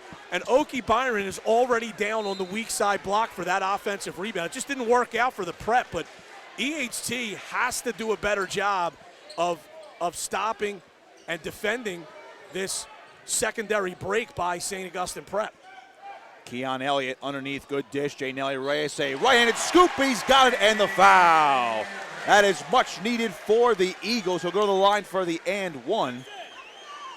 And they're going to hit Okie Byron with the foul. That is his second for the Prep, fourth team foul. So J. Nelly Reyes, first player for EHT in double figures. Actually, the first player in the game in double figures. He has 10. He's one first trip to the line. Sorry, Nick. No, you're good. He's been one of the best players on the floor. We'll try to complete the three-point play here.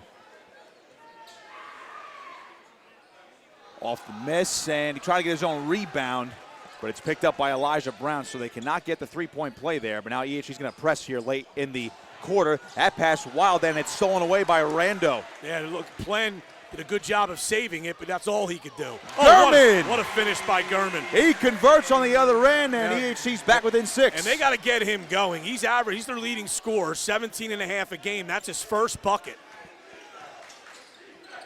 So he finally gets one to go through the cotton. As Plen hits the deck, we're going to get a whistle on the floor, though. And we're going to get Christian Rando with the foul for EHT. That's his second, fourth team foul for the Eagles. Jaden Dixon is in for the Eagles now, and Rando will take another seat. 1:32 to play in the half. Eagles have climbed their way back into it a little bit. They trailed as much as 10. They're down by 6 right now, but the Prep has owned this second quarter.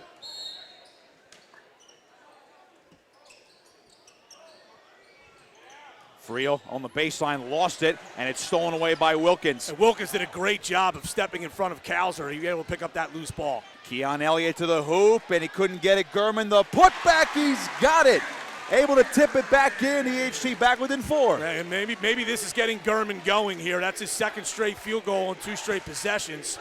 And now it's down to a 4-point Prep lead. Oh, wide open is Friel underneath the basket. EHT lost track of him. Minute to go now. He's in double figures with 10. Wilkins along the right wing. Back over J. Nelly Reyes in the corner for Dixon. He wants a 3. A little short on that one. Elijah Brown rips down the board. Brown up the floor now. Dishing over to Cowser. Safely put it off the glass, and the Prep, just like that, back up by 8. That was basically a 3-on-2 drill the teams do almost every day of practice, and the Prep converted that easily. Flawlessly there. There was too many people for EHT reaching in the back court, trying to come up with a steal rather than running back defensively. Reyes for 3, too strong, and we get a whistle on the floor. Looks like a foul coming for EHT. Yeah, Jaden Dixon banged in the Cowser on the rebound. And it looks like the Prep is going to have an opportunity here to take the last shot. And they also have the possession hour in their favor, so they'll get the ball to start the second half, too. A little 2-for-1 action maybe here for the Prep. 15 seconds. That's Friel in the corner. Guarded tightly by Dixon, trying to turn around. That's Elijah Brown now. Into the corner for Cowser. Plen saves it from going out of bounds. 5 seconds. He's doubled. Plen hits the deck hard, and we're going to get another whistle. Yeah, and that's not a good foul by EHT. You have Plen with 3 seconds, a little less than 4 seconds to go in the half, moving away from the basket. And you just bang into him and knock him to the deck. And now the Prep's going to be able to run some kind of a play here to try to get off a final shot. J. Nelly Reyes his first foul. This one goes way into the backcourt. Bethea, 2 to shoot. Chucks one up. No good. 30-22. St. Augustine Prep owned the second quarter, led by as much as 10, and staved off a late EHT run there in live. Sold-out crowd here inside Egg Harbor Township High School. That was the chosen neutral site for this Cape Atlantic League final. She just happened to make it all the way to their home floor. The Prep try to set play there, trying to get Brown open on the block right off the inbound, and actually Elliott did a nice job of shutting that off. Oki Byron underneath, 2 men around it, puts one up, no good, and out of bounds it goes. It'll be EHT ball. Ife Oki Byron, Brian, was a guy who was deadly in that first half on the glass, and he made a lot of issues, or he caused a lot of issues, I should say, for EHT down low. Yeah, he had 4 points and 8 rebounds, but he also had 4 turnovers. And speaking of turnovers, here's one here by EHT. Kauser, that one tipped as he was looking for Brown. Out of bounds it goes. It'll stay with the Prep. Well, that's a nice play by Gurman there. He prevented what would have been a wide open layup attempt by Elijah Brown.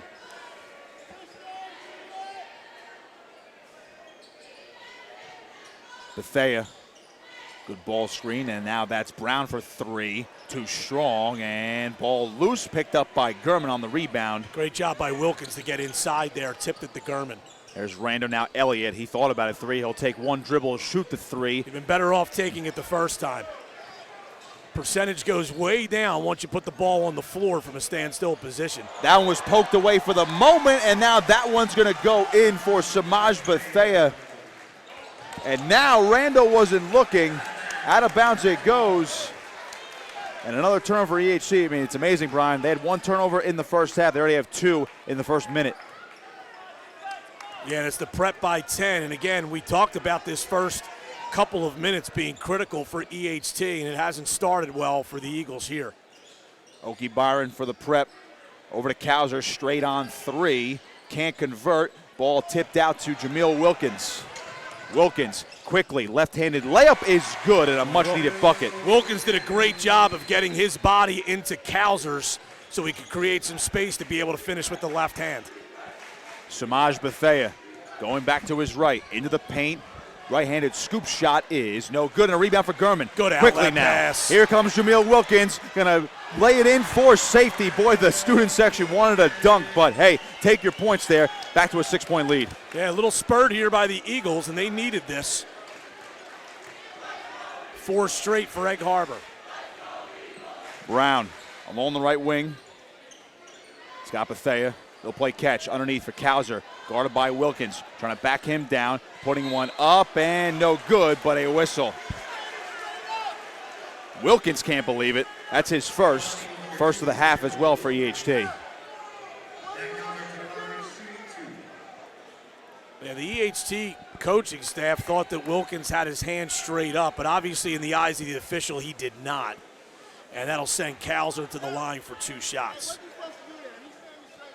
Head coach Cameron Bell not pleased with that one as Kauser misses the first.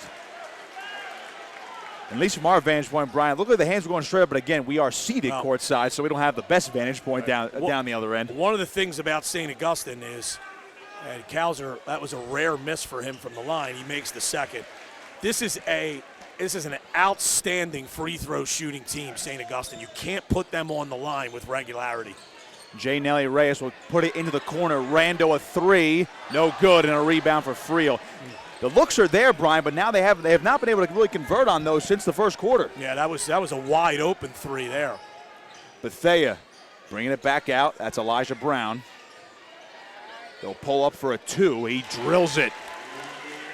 Herman's back up by 9, so they end that little EHT spurt.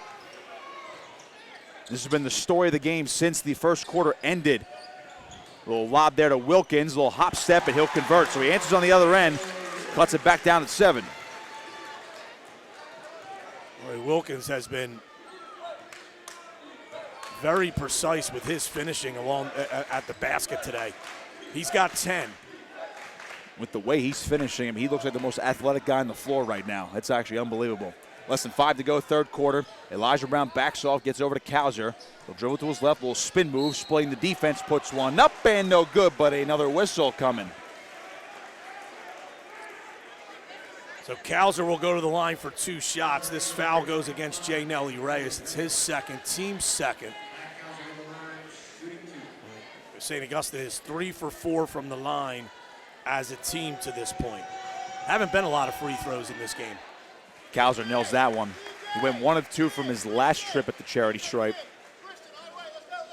But he's trying to go 2 of 2 here and see if we get a late substitution on for EHT. Oh, actually, it was Rando vacated his lane space as the ball was being bounced to Kauser, so they had to re-administer the free throw to Kauser.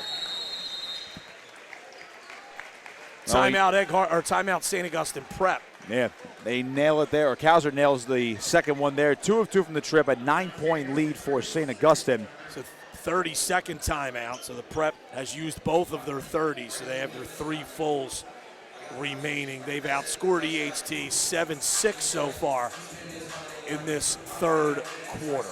Well, the Eagles are surely back into it, Brian, but the problem is that they just can't get enough stops on the defensive end of things, and they've turned the ball over twice in this quarter when they only turned it over once in the entire first half. Yeah, and again, their three-point shooting woes. They started well, but they missed a couple of open ones in this period.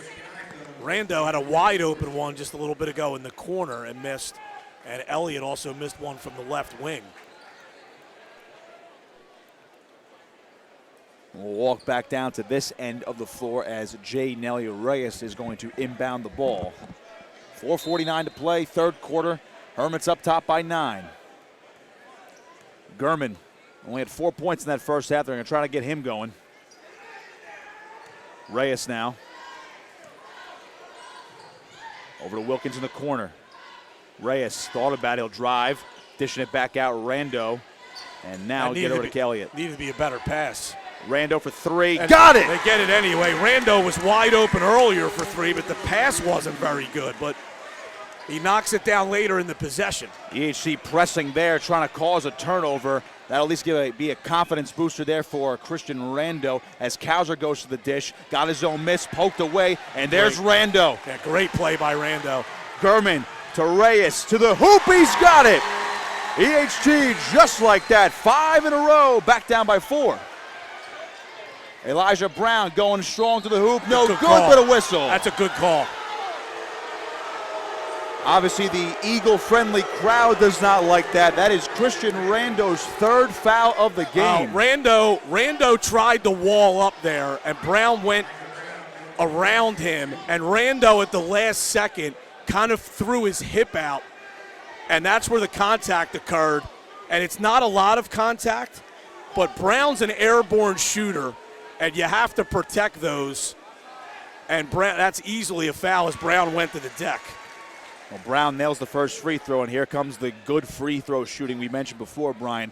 Again, they only missed the one. That was Kauser, that was a rare miss for him, but now Brown looking to make it a 2 of 2 from this trip. Yeah, they're 6 for 7 from the line at this point and make it 7 for 8. There it is, and just like that, the Hermits back up by 6. Jameel Wilkins in the corner for Rando. Gurman swinging over to J. Nelly Reyes. He'll drive near the baseline, puts one up, and now he draws a foul. That's a good call, too. Thought the whistle might have been a little late, but it was the right call. They're going to hit Oki Byron. That's his 3rd, Brian, and we know how big he is down low. Yeah, he had the 8 rebounds in the first half. He's not in big foul trouble yet, but 3, something to keep an eye on. Yeah, they're going to get him out, I believe, here. Noah Plent's coming to the scorer's table to check in for him as J. Nelly Reyes goes to the line for 2 shots. And he drills the first right in front of the EHT student section. So Noah Plent comes in for the prep. Out goes Oki Byron. Christian Rando will take a seat for the Eagles. Jaden Dixon is back in for the black and silver. Reyes, 2 of 2. 4-point lead for the Hermits. Eagles pressing. Ball is loose, and they cannot get it. Here comes Bethea back the other way, coast to coast. Oh, he can't convert. Now Reyes up ahead. Here's DJ Gurman. Will take it himself. Puts one up. Hey, he's got it. Eagles are back within 2. Defense working out right now for the Eagles. Here comes Elijah Brown. Near the baseline, trying to turn around, pulls up. He's got it. We have a man down. It's Gurman. He looks like he is hurt near the crowd. We hope he's all right. We're going to have a stoppage for the moment as the prep goes back up by 4. Gurman is back to his feet, so he'll walk over under his own power. He's a little shaken up there. Well, Gurman's going to have to come out, though, briefly. And he's walking a little gingerly. In comes Jake Karp for the moment. Yeah. Once EHT coach Cameron Bell went onto the floor to take a look at Gurman, he then has to come out of the game. And he'll be looked at on the bench. I'm sure he won't be over there for long. Hopefully that's not a serious injury. But he was limping a little bit, as you noted, when he went to the bench. J. Nelly Reyes with the Eagles trailing by 4, 3 minutes to go in this third quarter. Reyes into the paint, corner. Elliott, 3, in and out. Wilkins tried to corral it, couldn't get it, and now Brown at the floor. Lost the ball out of bounds. And it looks like it's going to be ruled prep ball, and J. Nelly Reyes is beside himself. Well, and this may have been an instance, Nick, where the official is passing on a foul and simply giving St. Augustine the basketball. Tough to tell from down here. The EHT player, there's definitely some contact there. That's Bethea in the corner for the prep. Top of the key now for Kauser. Brown looked wide open on that scissor cut and didn't get the pass. They wanted to walk there. Plen to the dish. He converts on the nice feed from Kauser. Great backdoor cut by Noah Plen. That's huge points off the bench for Ife Oki Byron, who's still seated right now for the Hermits. J. Nelly Reyes with 2:15 to go in the quarter. Karp. That's a good cross-court pass. Jaden Dixon for 3. He's got it! EHT converts. That's a great pass by Karp. Bethea the other way. What an answer! And again, this is how you can't get on big runs against the prep. They just push the ball on their secondary break. That's a blocking foul. Reyes Yeah. put one up, and that is, as you mentioned, Brian, that's a blocking foul. Wave off that basket attempt. And they're going to hit Rory Friel with that foul. It's his second. It's only the Hermits' second of the half as well. But now we'll have free throws here for the Eagles, trailing by 5. Oh, that was before the shot. Oh, I beg your pardon. Wilkins off even. Oh, he's got it in the foul! What a finish by Jamil Wilkins. And he's got 12 in the game, 8 in this period, and he's going to go to the line to try to bring EHT within 2, excuse me. That was a tremendous effort play by Wilkins, so we actually will get a free throw here. So it all worked out for us at the broadcasting table. This is his first trip to the line, in and out. Tough for Wilkins. Bethea over to Brown now. He's going to back off now. Noah Plen. Underneath for Kauser. Guarded by Elliott. Pulls up. Kauser can't get it. A rebound there from Brown, and he's got it.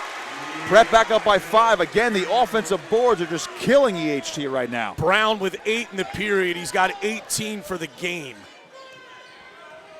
Reyes calling for some help. Still no DJ Gurman. They're going to try to get him back in the fourth quarter. Here's Keon Elliott dishing over to Karp. He thought about it. Over to Reyes. 3 ball. In and out, no good. A little over a minute to go, third quarter. See if the Prep can extend their 5-point lead. Bethea.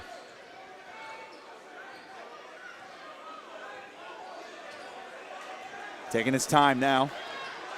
Well, Kauser and Dixon are really battling in that low post down there. I mean, that's got to be a foul on Dixon. He's got both hands in his back, and he's displacing him. They probably are going to call a foul. This one looks like it is going to be on Dixon. That it is. That's his second. I think they have to switch their matchups. They are. Now Dixon's going to pick up Plen, and J. Nelly Reyes will guard Kauser. Just put a little more size on him. Plen with it at the top of the key underneath. Ball poked away. It's loose on the floor. Who's going to get it? And now it's stolen away by Wilkins. Wilkins has an opportunity. Puts one up, and he's got it. Good conversion for EHT off the turnover. Back down by 3. 30 seconds to go. Bethea almost lost the handle. They'll pull up now. Let's see if the Hermits can hang on for the last shot here. Reyes, tight defense on Bethea. Over to Plen. Brown drew some contact. And here comes a foul on EHT. That's J. Nelly Reyes. That's his third. And he's going to sub out real quick. And in comes DJ Gurman. He wanted to go out I think Reyes may have caught an elbow or a knee maybe in the stomach and lost his wind a little bit. He immediately turned around and said, I need to come out. Well, Gurman's back in. He's got that right ankle taped up. He's guarding Bethea. Bethea to the left, driving, right-handed. Layup is good. 4 seconds. Can he actually get a shot off? Here's Gurman with 2. Puts one up at the buzzer. No good. And we're going to head to the fourth quarter with a St. Augustine Prep lead at 49-44. Well, that quarter right there, Brian, was a good one for EHU to get back into, but the Prep just converting on too many second chance opportunities for the Eagles to allow here. Well, Egg Harbor Township on that last bucket just simply did not defend the high ball screen. Keon Elliott was nowhere to be found in hedging, and the Prep was able to get right down the lane to the basket, and Brown finished. And, EHT I thought was much better in this period with their half-court defense, but they certainly didn't end the period well. On that basket there by Brown, but and right now Brown is up to 18 points and has 11 rebounds in this game. So Elijah Brown has been the star for St. Augustine Prep. Friel with 10 through 3 quarters, Samaj Bethea with 8 for the Prep, and you have Jameel Wilkins and J. Nelly Reyes with 14 apiece for EHT through 3 quarters. So, and again, the turnovers are really what's keeping EHT in this game. The Prep has 10, and Egg Harbor's only turned it over 3 times. You mentioned it. Those 2 of those turnovers came very early in the third quarter, but they've been taking care of the basketball pretty well. But again, they're also just shooting 5 for 24 on threes. That's been their detriment today. Aside from the first quarter, Elliott on the baseline puts one up a little too strong, and now Kauser with the rebound, getting it over to Elijah Brown as we begin the fourth quarter here on Cape Atlantic League Live. Please, you're with us. Nick Costco alongside Brian Kniff on the call with you. Matt Ulmer and Bill Shawcross are filming and producing today's broadcast. We thank the Cape Atlantic League and Ulmer's Appliance for sponsoring these broadcasts today. Tremendous event this afternoon. Packed house here at Egg Harbor Township High School. Kauser had that one poked away. A dive for it. It's loose, and now here comes J. Nelly Reyes. Coming the other way, puts one up, and he's got it. Ife Byron is back in for the Prep. Tried to go for that block, but really had no play on it. EHC back within 3. And that was Rando again, knocking the ball to Reyes, who was able to get the wide open layup. Okie Byron couldn't track him down fast enough from behind. This is what EHC has to take advantage of there and get back into this game, or at least take the lead back, I should say. EHT hasn't led since very early in the second quarter. Samaj Bethea top of the key over to Elijah Brown now. Still early fourth quarter. Prep up top by 3. Brown to his right, in the baseline, spins, and he drew some contact. No, that's going to be a travel, and EHT forces another turnover.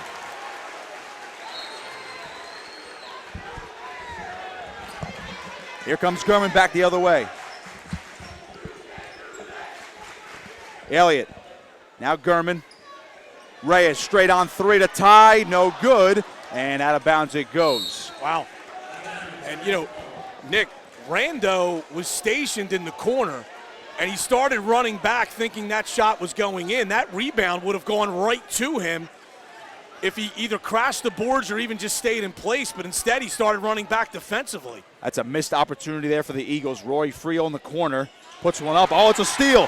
DJ Gurn back the other way. He'll take it himself. He got stripped. He saved it. Here's Reyes. Good dish to Wilkins. He'll bring it out to Rando. Wilkins thought about a 3, and now the Eagles are going to settle things down here with 6 minutes to play in the ball game. That was a good decision there. Rather than forcing a shot, they pull it out and they'll look for something better. Gurman back over to Reyes. Got away with a walk. Good move here. Left-handed scoop. Oh, it's no good, but he draws the foul. And I thought he got away with a walk out here. I thought he shuffled his feet. Elijah Brown the foul. That's his first. That's the 4th team foul for the Hermits.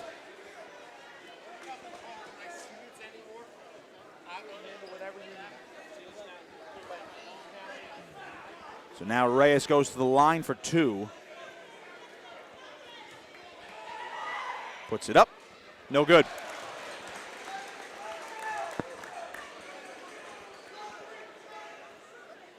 So these are big free throws right now for the Eagles, but with Reyes missing that first one, he can only make it a 2-point game,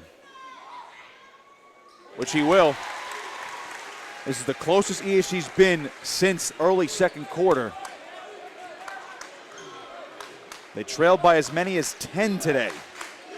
Samaj Bethea going to his right, got a good pick, pulls up for 2, couldn't get it. It's loose and a rebound for Elliott. EHT can tie with a 2, take the lead with a 3. Reyes quickly, hop step, puts it up, no good. Rebound there from Okie Byron, who ripped it down. Not a good decision there. That was a difficult shot in traffic. Cowser in the corner now for the Hermits. He'll take a 3. Oh, and he drills it. That's a 5-point lead now for the Prep. Timely basket for Matt Cowser. He's the one player on the floor you absolutely cannot leave open. He is a lethal outside shooter. In the corner now, Rando. Over to Gurman. I beg your pardon, that's Elliott who drills the 3. He answers. EHT calls a timeout, and they're back to within 2 again with 4:44 to go. Keon Elliott. That was timely. And if I'm St. Augustine, Nick, I'm going to try to run something here that has some kind of ball screen action in it. EHT has not defended it well at all. The Prep had about a 16-foot jumper, a wide open jumper on the last possession that missed. But the player guarding the screener is not doing a good job for EHT hedging out. And they got away with it on that possession. But I'm sure the St. Augustine Prep coaching staff is seeing the same thing I'm seeing. And EHT's got to start doing a better job of defending the ball screen. But they have done a great job in getting back into this game. They haven't gotten over the hump yet, but they've cut a 10-point deficit to 2, and we've got plenty of basketball left with 4:44 on the clock. Yeah, we do. Not even halfway through this fourth quarter yet. We've had a wild one this afternoon. Of course, the Mainland girls took down Atlantic City in the first game of this doubleheader right here on Cape Atlantic League Live to win their second straight Cape Atlantic League title on the girls' side of things. EHT took down Mainland in the semifinals earlier this week. They were the defending champs on the boys' side of things. So the EHT finally able to play for their first conference title in school history. Down by 2 though. Prep looking for their first since 2017. Samaj Bethea will dish it over to Elijah Brown. Stumbled a bit, lost the handle, stolen away by Dixon. Gurman up ahead with the clean pass, lays it in. We are tied. Boy, EHT, they have had very quick hands defensively over this run here in the second half. Bethea almost lost it. Now he did. Oh, we're going to get a whistle. Crowd doesn't like it.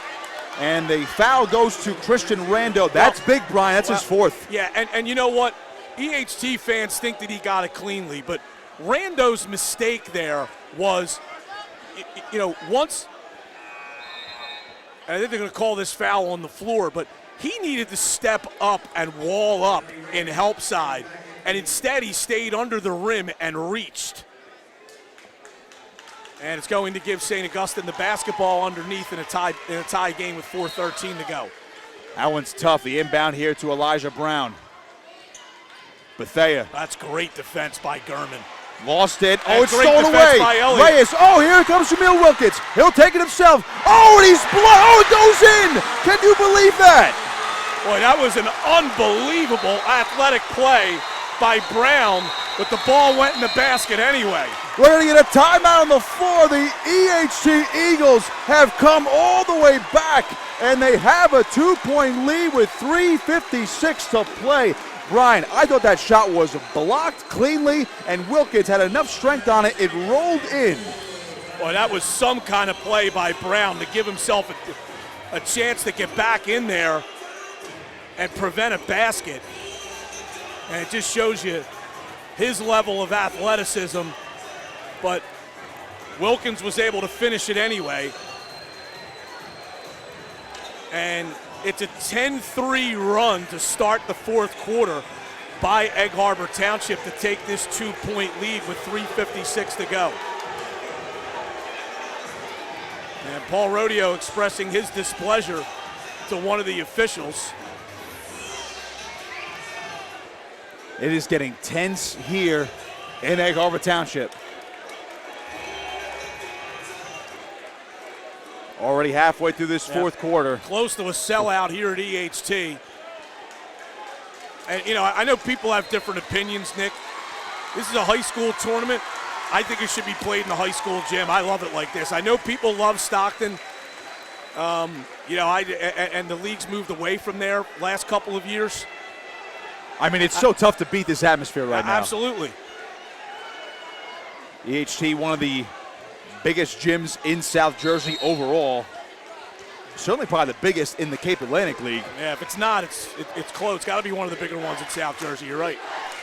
That pass is stolen away. That was not a good pass there by Bethea. Look at this dish. Wilkins puts EHT up by 4. Boy, EHT, they're like sharks in the water smelling blood right now. Boy, that is unbelievable. The student section is beside themselves right now. Brown, awkward shot. Rebound, Gurman. Wilkins now. EHT got away with not having good help side there. Here's Gurman. A little over 3 minutes to play. The Eagles are up by 4. They trailed by as much as 10 in that first half. EHT spreading the floor a little bit here. He'll take some air out of the ball, up 4 as we move inside 3 minutes now. They definitely want a dagger of a bucket, but the Prep could score in a hurry as we've seen so far this afternoon. Here's J. Nelly Reyes, guarded by Elijah Brown. Reyes calling for assistance. Wilkins doubled. Reyes left open. Going by Oki Byron. Puts one up. No good. Loose, and Friel gets the rebound. That's not a good shot. And Reyes looks like he took another shot. He's got to come out of the game here. That one off the mark for Kauser. Brown there to clean it up, and the Prep back within 2. We're going to get a whistle, and I believe we're just going to get a quick substitution. Yeah, right. Looks like Reyes took another shot to the gut. Lost the wind again. Yeah, I'm wondering if Reyes is battling an illness. He took that shot, and he actually, let's just say, asked for a bucket. EHT by 2. Boy, this has really turned into a good one here. Less than 2.5 to go. Wilkins. A little over 2 minutes to play. Wilkins has got to be careful. Gurman doubled. Wilkins turned his back to the defense while dribbling. And Brown's smart enough to go to school on that. And he may try to come in for a steal if he does that move again. Officially 2 minutes to play. Wilkins doubled. Elliott now cross-court pass. That's Rando in the corner. Underneath, Dixon to the dish. No good. Oki Byron a rebound. Now the Prep can tie with a 2 or take the lead with a 3. Dixon seemed unsure of himself as he went to the basket. Brown, hop step, left hand. He ties the game. And he got fouled too. Unbelievable. He's going to go to the line for the 3-point play. Count that basket. They're going to hit Wilkins with the foul. The Prep can take the lead with a free throw. J. Nelly Reyes is back in. Dixon takes a seat. Could not be any more intense in this gym.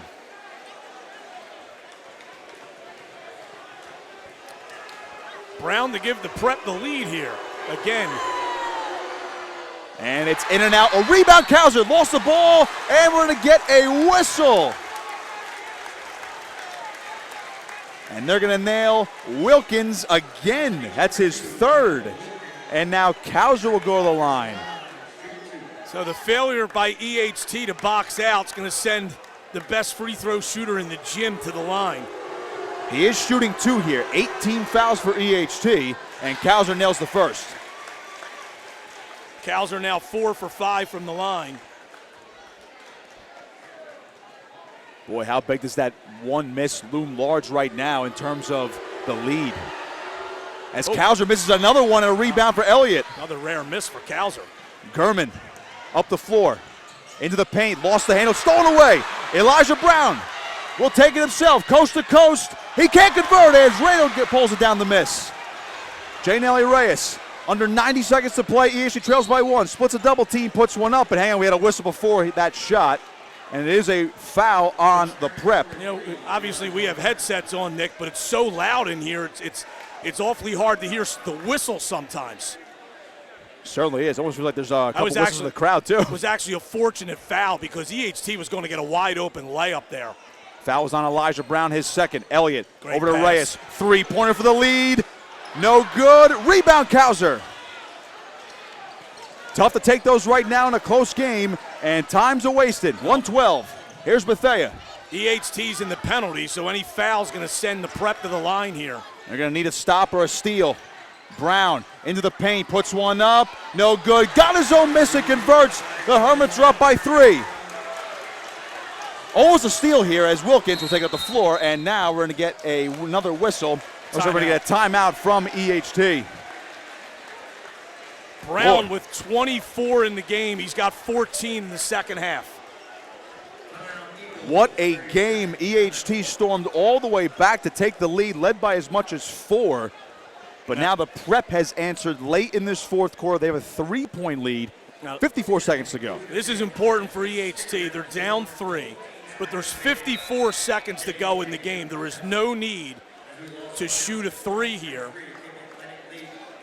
You know, if you get one wide open out of the course of your offense, then of course with a good shooter you would take that shot, but they don't absolutely need a 3. They can go in and get a 2, try to defend a little bit, get a steal, and then eventually foul if they have to. But there's plenty of time left here. You just don't want to chuck up an ill-advised 3 at this point with this much time on the clock, 54 seconds. That's an eternity, especially because I believe EHT still has 2 timeouts left. Well, 54 seconds to go. Couldn't get any more intense right now. I think we have some... a little wet spot on the court, so we're going to hold off resuming action just for a moment.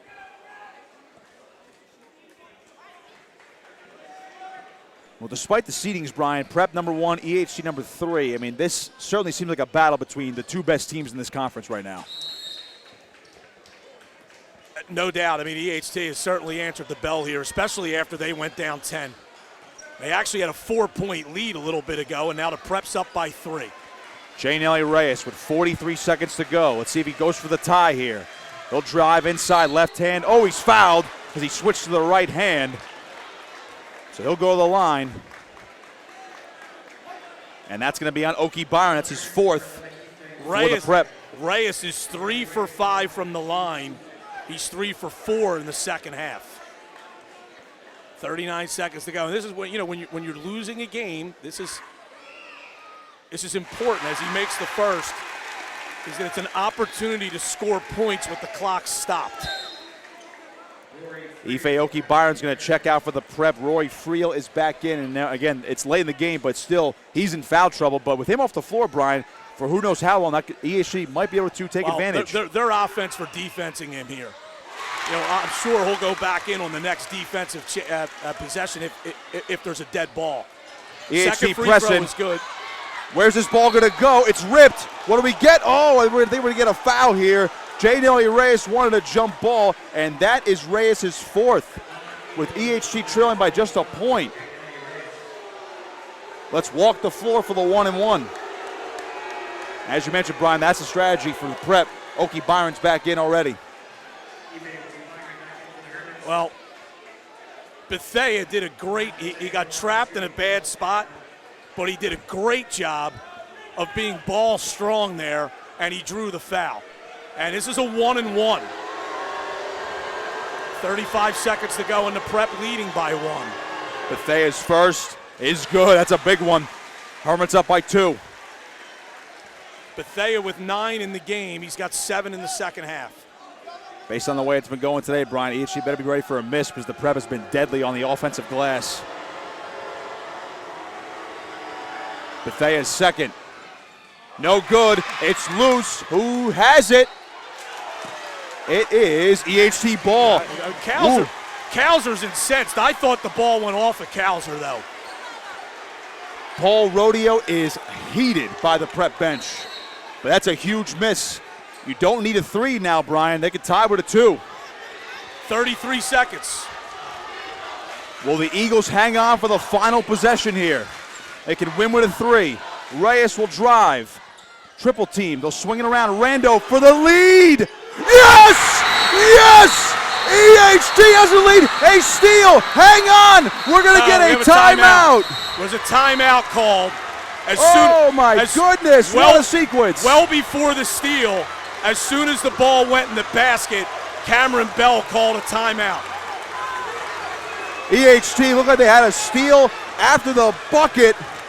They're up by a point, but it was a timeout, as you mentioned, Brian, from the EHT bench. What a clutch shot from Christian Rando.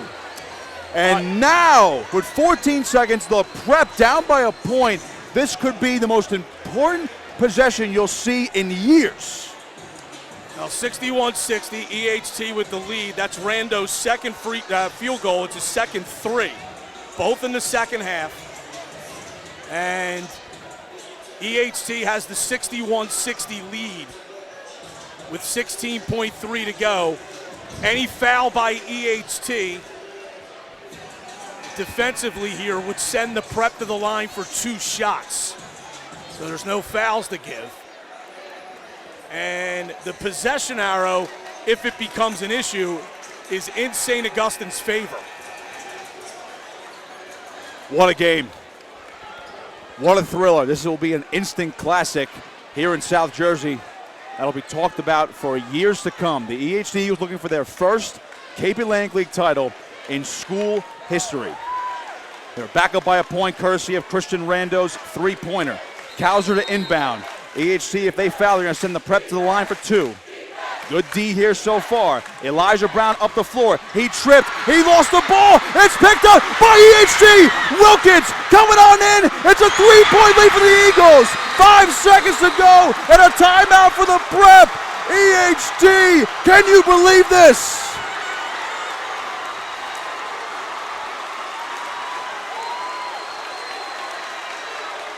There was some contact there on Brown as he was dribbling up. There was no whistle, and then Brown lost his footing and went to the deck.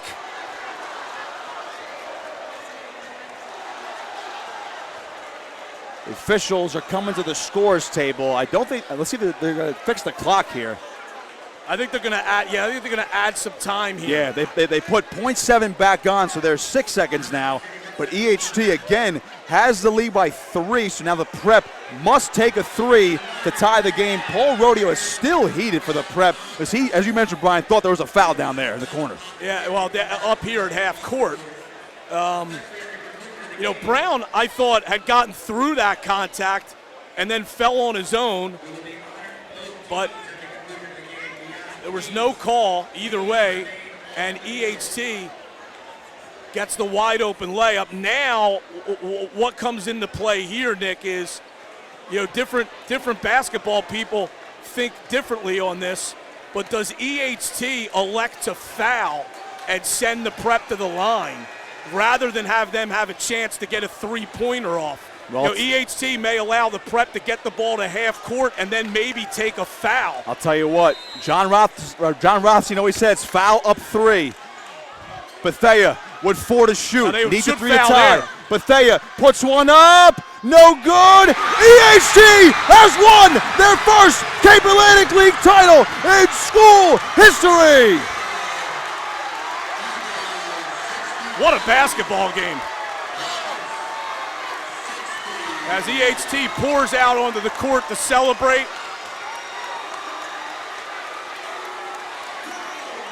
And absolute pandemonium in Egg Harbor Township. What an absolute classic. EHT wins it on their home floor, 63-60. Christian Rando will get credit for that game-winning shot. Tremendous defense in the second half. Brian, I've seen a lot of great basketball games. This one might take the cake.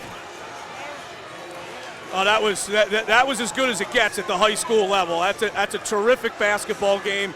I thought some of the difference late.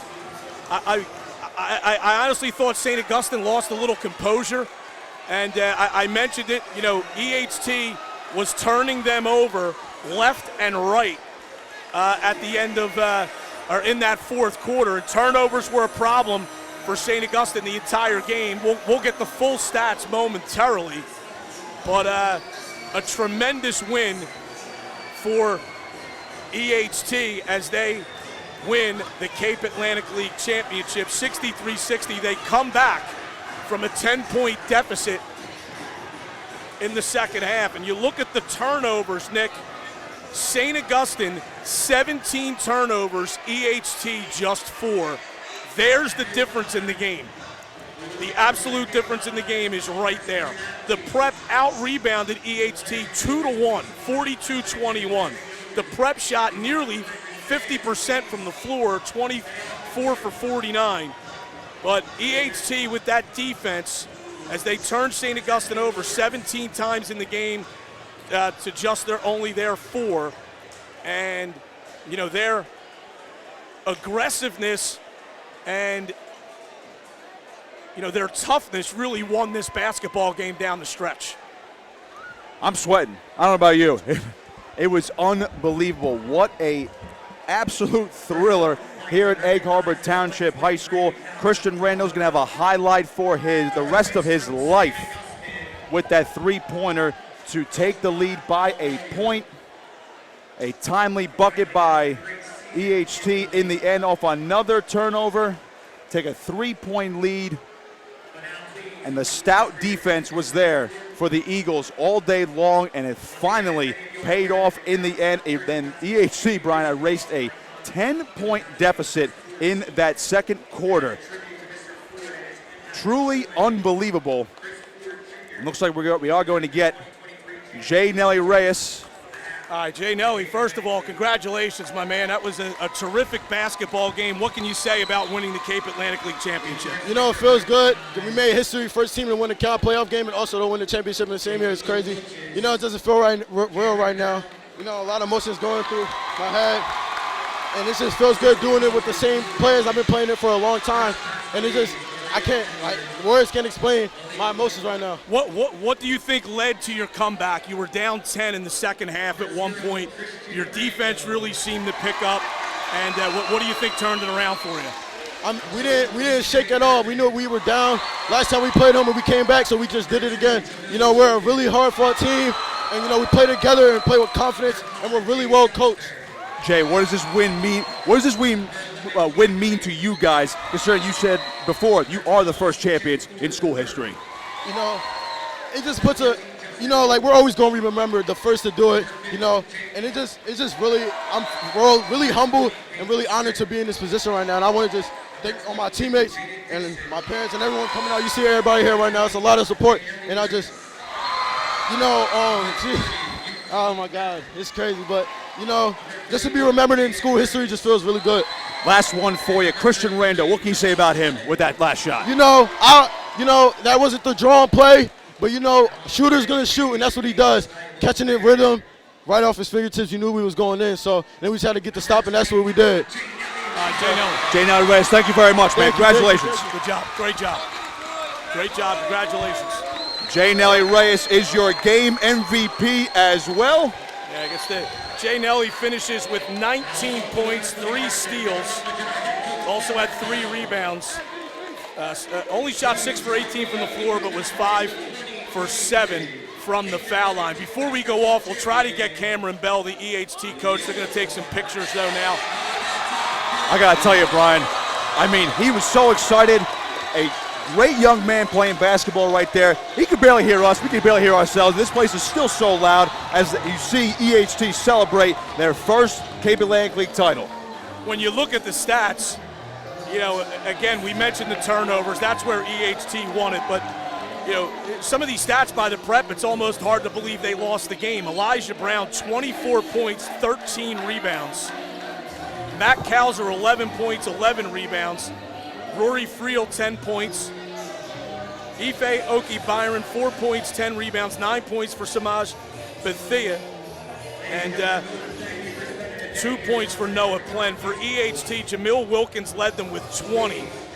We mentioned Jay Nelly Reyes with 19, DJ Gurman with 8, 6 for Christian Rando, 7 for Keon Elliott, and 3 points for Jaden Dixon. But a terrific win by EHT on their home floor at basically a pretty close to sold-out gymnasium, and to win their first ever Cape Atlantic League championship and to do it at home has to feel real special for those young men and their coaching staff. We'll see if we can track down head coach Cameron Bell in a few moments. But Brian, I mean, what does this do for a program like EHT? This is obviously the biggest win in school history to date, but they still have the South Jersey playoffs coming up in just a couple of days where they are a 3 seed. So this might not be done yet for Cameron Bell and the Eagles. You know, a few years ago when a couple of these kids were freshmen, you started to see it turn the corner.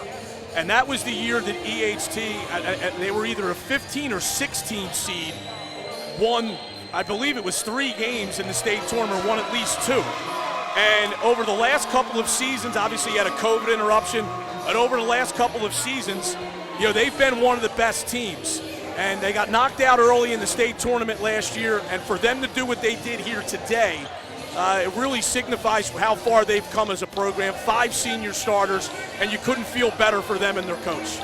Well, not at all. So it is absolutely mind-boggling when you see the job that head coach Cameron Bell has done to turn this program around. We'll see if we can grab him real quick, as my broadcast partner Brian Kniff bringing him over to the table here. We'll get to talk to him for a few moments to get his reaction to this epic win for his Eagles, 63-60 over St. Augustine Prep, and it couldn't have felt any better to do it than on the home floor. As you know, hey, you just happen to get the home court advantage, or you get the home court based on having the luck of the draw, really, and they went through the entire tournament, avenged their loss to Mainland from last year's tournament in the semifinals just the other day, and they managed to go back and forth here with St. Augustine Prep, who, we have to remind you, had a 10-point lead in this game at one point after EHT led after the first quarter, and the Prep really was dominating despite turning the ball over numerous times. Yeah, they're clearing it here. Yeah, we're waiting for EHT coach Cameron Bell to come over, and Jay Nelly Reyes, well-deserved, as he's standing there holding the MVP trophy. And now here comes Cameron Bell. Well, he's been talked about a lot, rebuilding this program. All right, well, first of all, Coach, congratulations. What a win, what a win, and to do it on your home floor. Yeah. To have it, talk about it for your seniors. This has been something you've been building for a few years here, and your seniors pulled it off for you. I mean, that senior group, I can't say enough about them, particularly number 1, DJ Gurman. Because DJ Gurman has started for me since the day he stepped foot on this campus, and he's been through it all. And to do it for him and Jay Nelly Reyes and Christian Rando and Keon Elliott and Jamil Wilkins, even though Mill didn't start with us, he's always been an EHT kid. He's always been, I felt like, one of mine, and it just means the world to me for those kids. Down 10 in the second half, what do you think turned the tide for you? What turns the tide every game for us? Defense. Like, we locked in our defense. We went to the diamond, which is kind of our go-to when we get a little trouble, because we got to turn up the pace. It's on the defensive end. Yeah, the pass finds its way to Christian Rando's hands, and the way he reacted, it was almost like his eyes lit up. He really wanted to take that shot. What can you say about the one he knocked down that gave you the lead? He's a shooter. He's been shooting all year long, and we knew we were going to get one or two things on that set. Either Nelly was going to get all the way to the basket, or we were going to get a wide open 3. That was it. That was the only way they had to play it, and we got the 3. Coach, what can you say about this atmosphere? Obviously, you had the fortune of playing on your home court this afternoon. This crowd was absolutely, I've never seen a crowd like this inside this high school. What can you say about the student body and this school as a whole? I mean, I just have to say, again, being an alumni, just the energy that these people give all of us, the town gives us, and the building was electric all day. Absolutely electric. And I got to be honest, like it feels good to be at home. Like, I realize we're the road team, but this is our gym. One more for you, Coach. What does this do for your team? This is obviously the biggest win in school history to date. There could be a lot more coming up this week in the playoffs. I mean, what kind of message does this send to your team going into the South Jersey playoffs? I mean, the message it sends is what we've been saying all year long. We can play with anybody in the state of New Jersey, and I think now these guys truly believe it. And we're not done here. Like we had a big goal, and that big goal is a state championship. So it starts on Tuesday. All right, Cameron Coach. Bell, thanks. Thank you, Congratulations. guys. Appreciate it. Congratulations, So Coach. EHT wins it 63-60 over St. Augustine Prep, coming back from a 10-point deficit.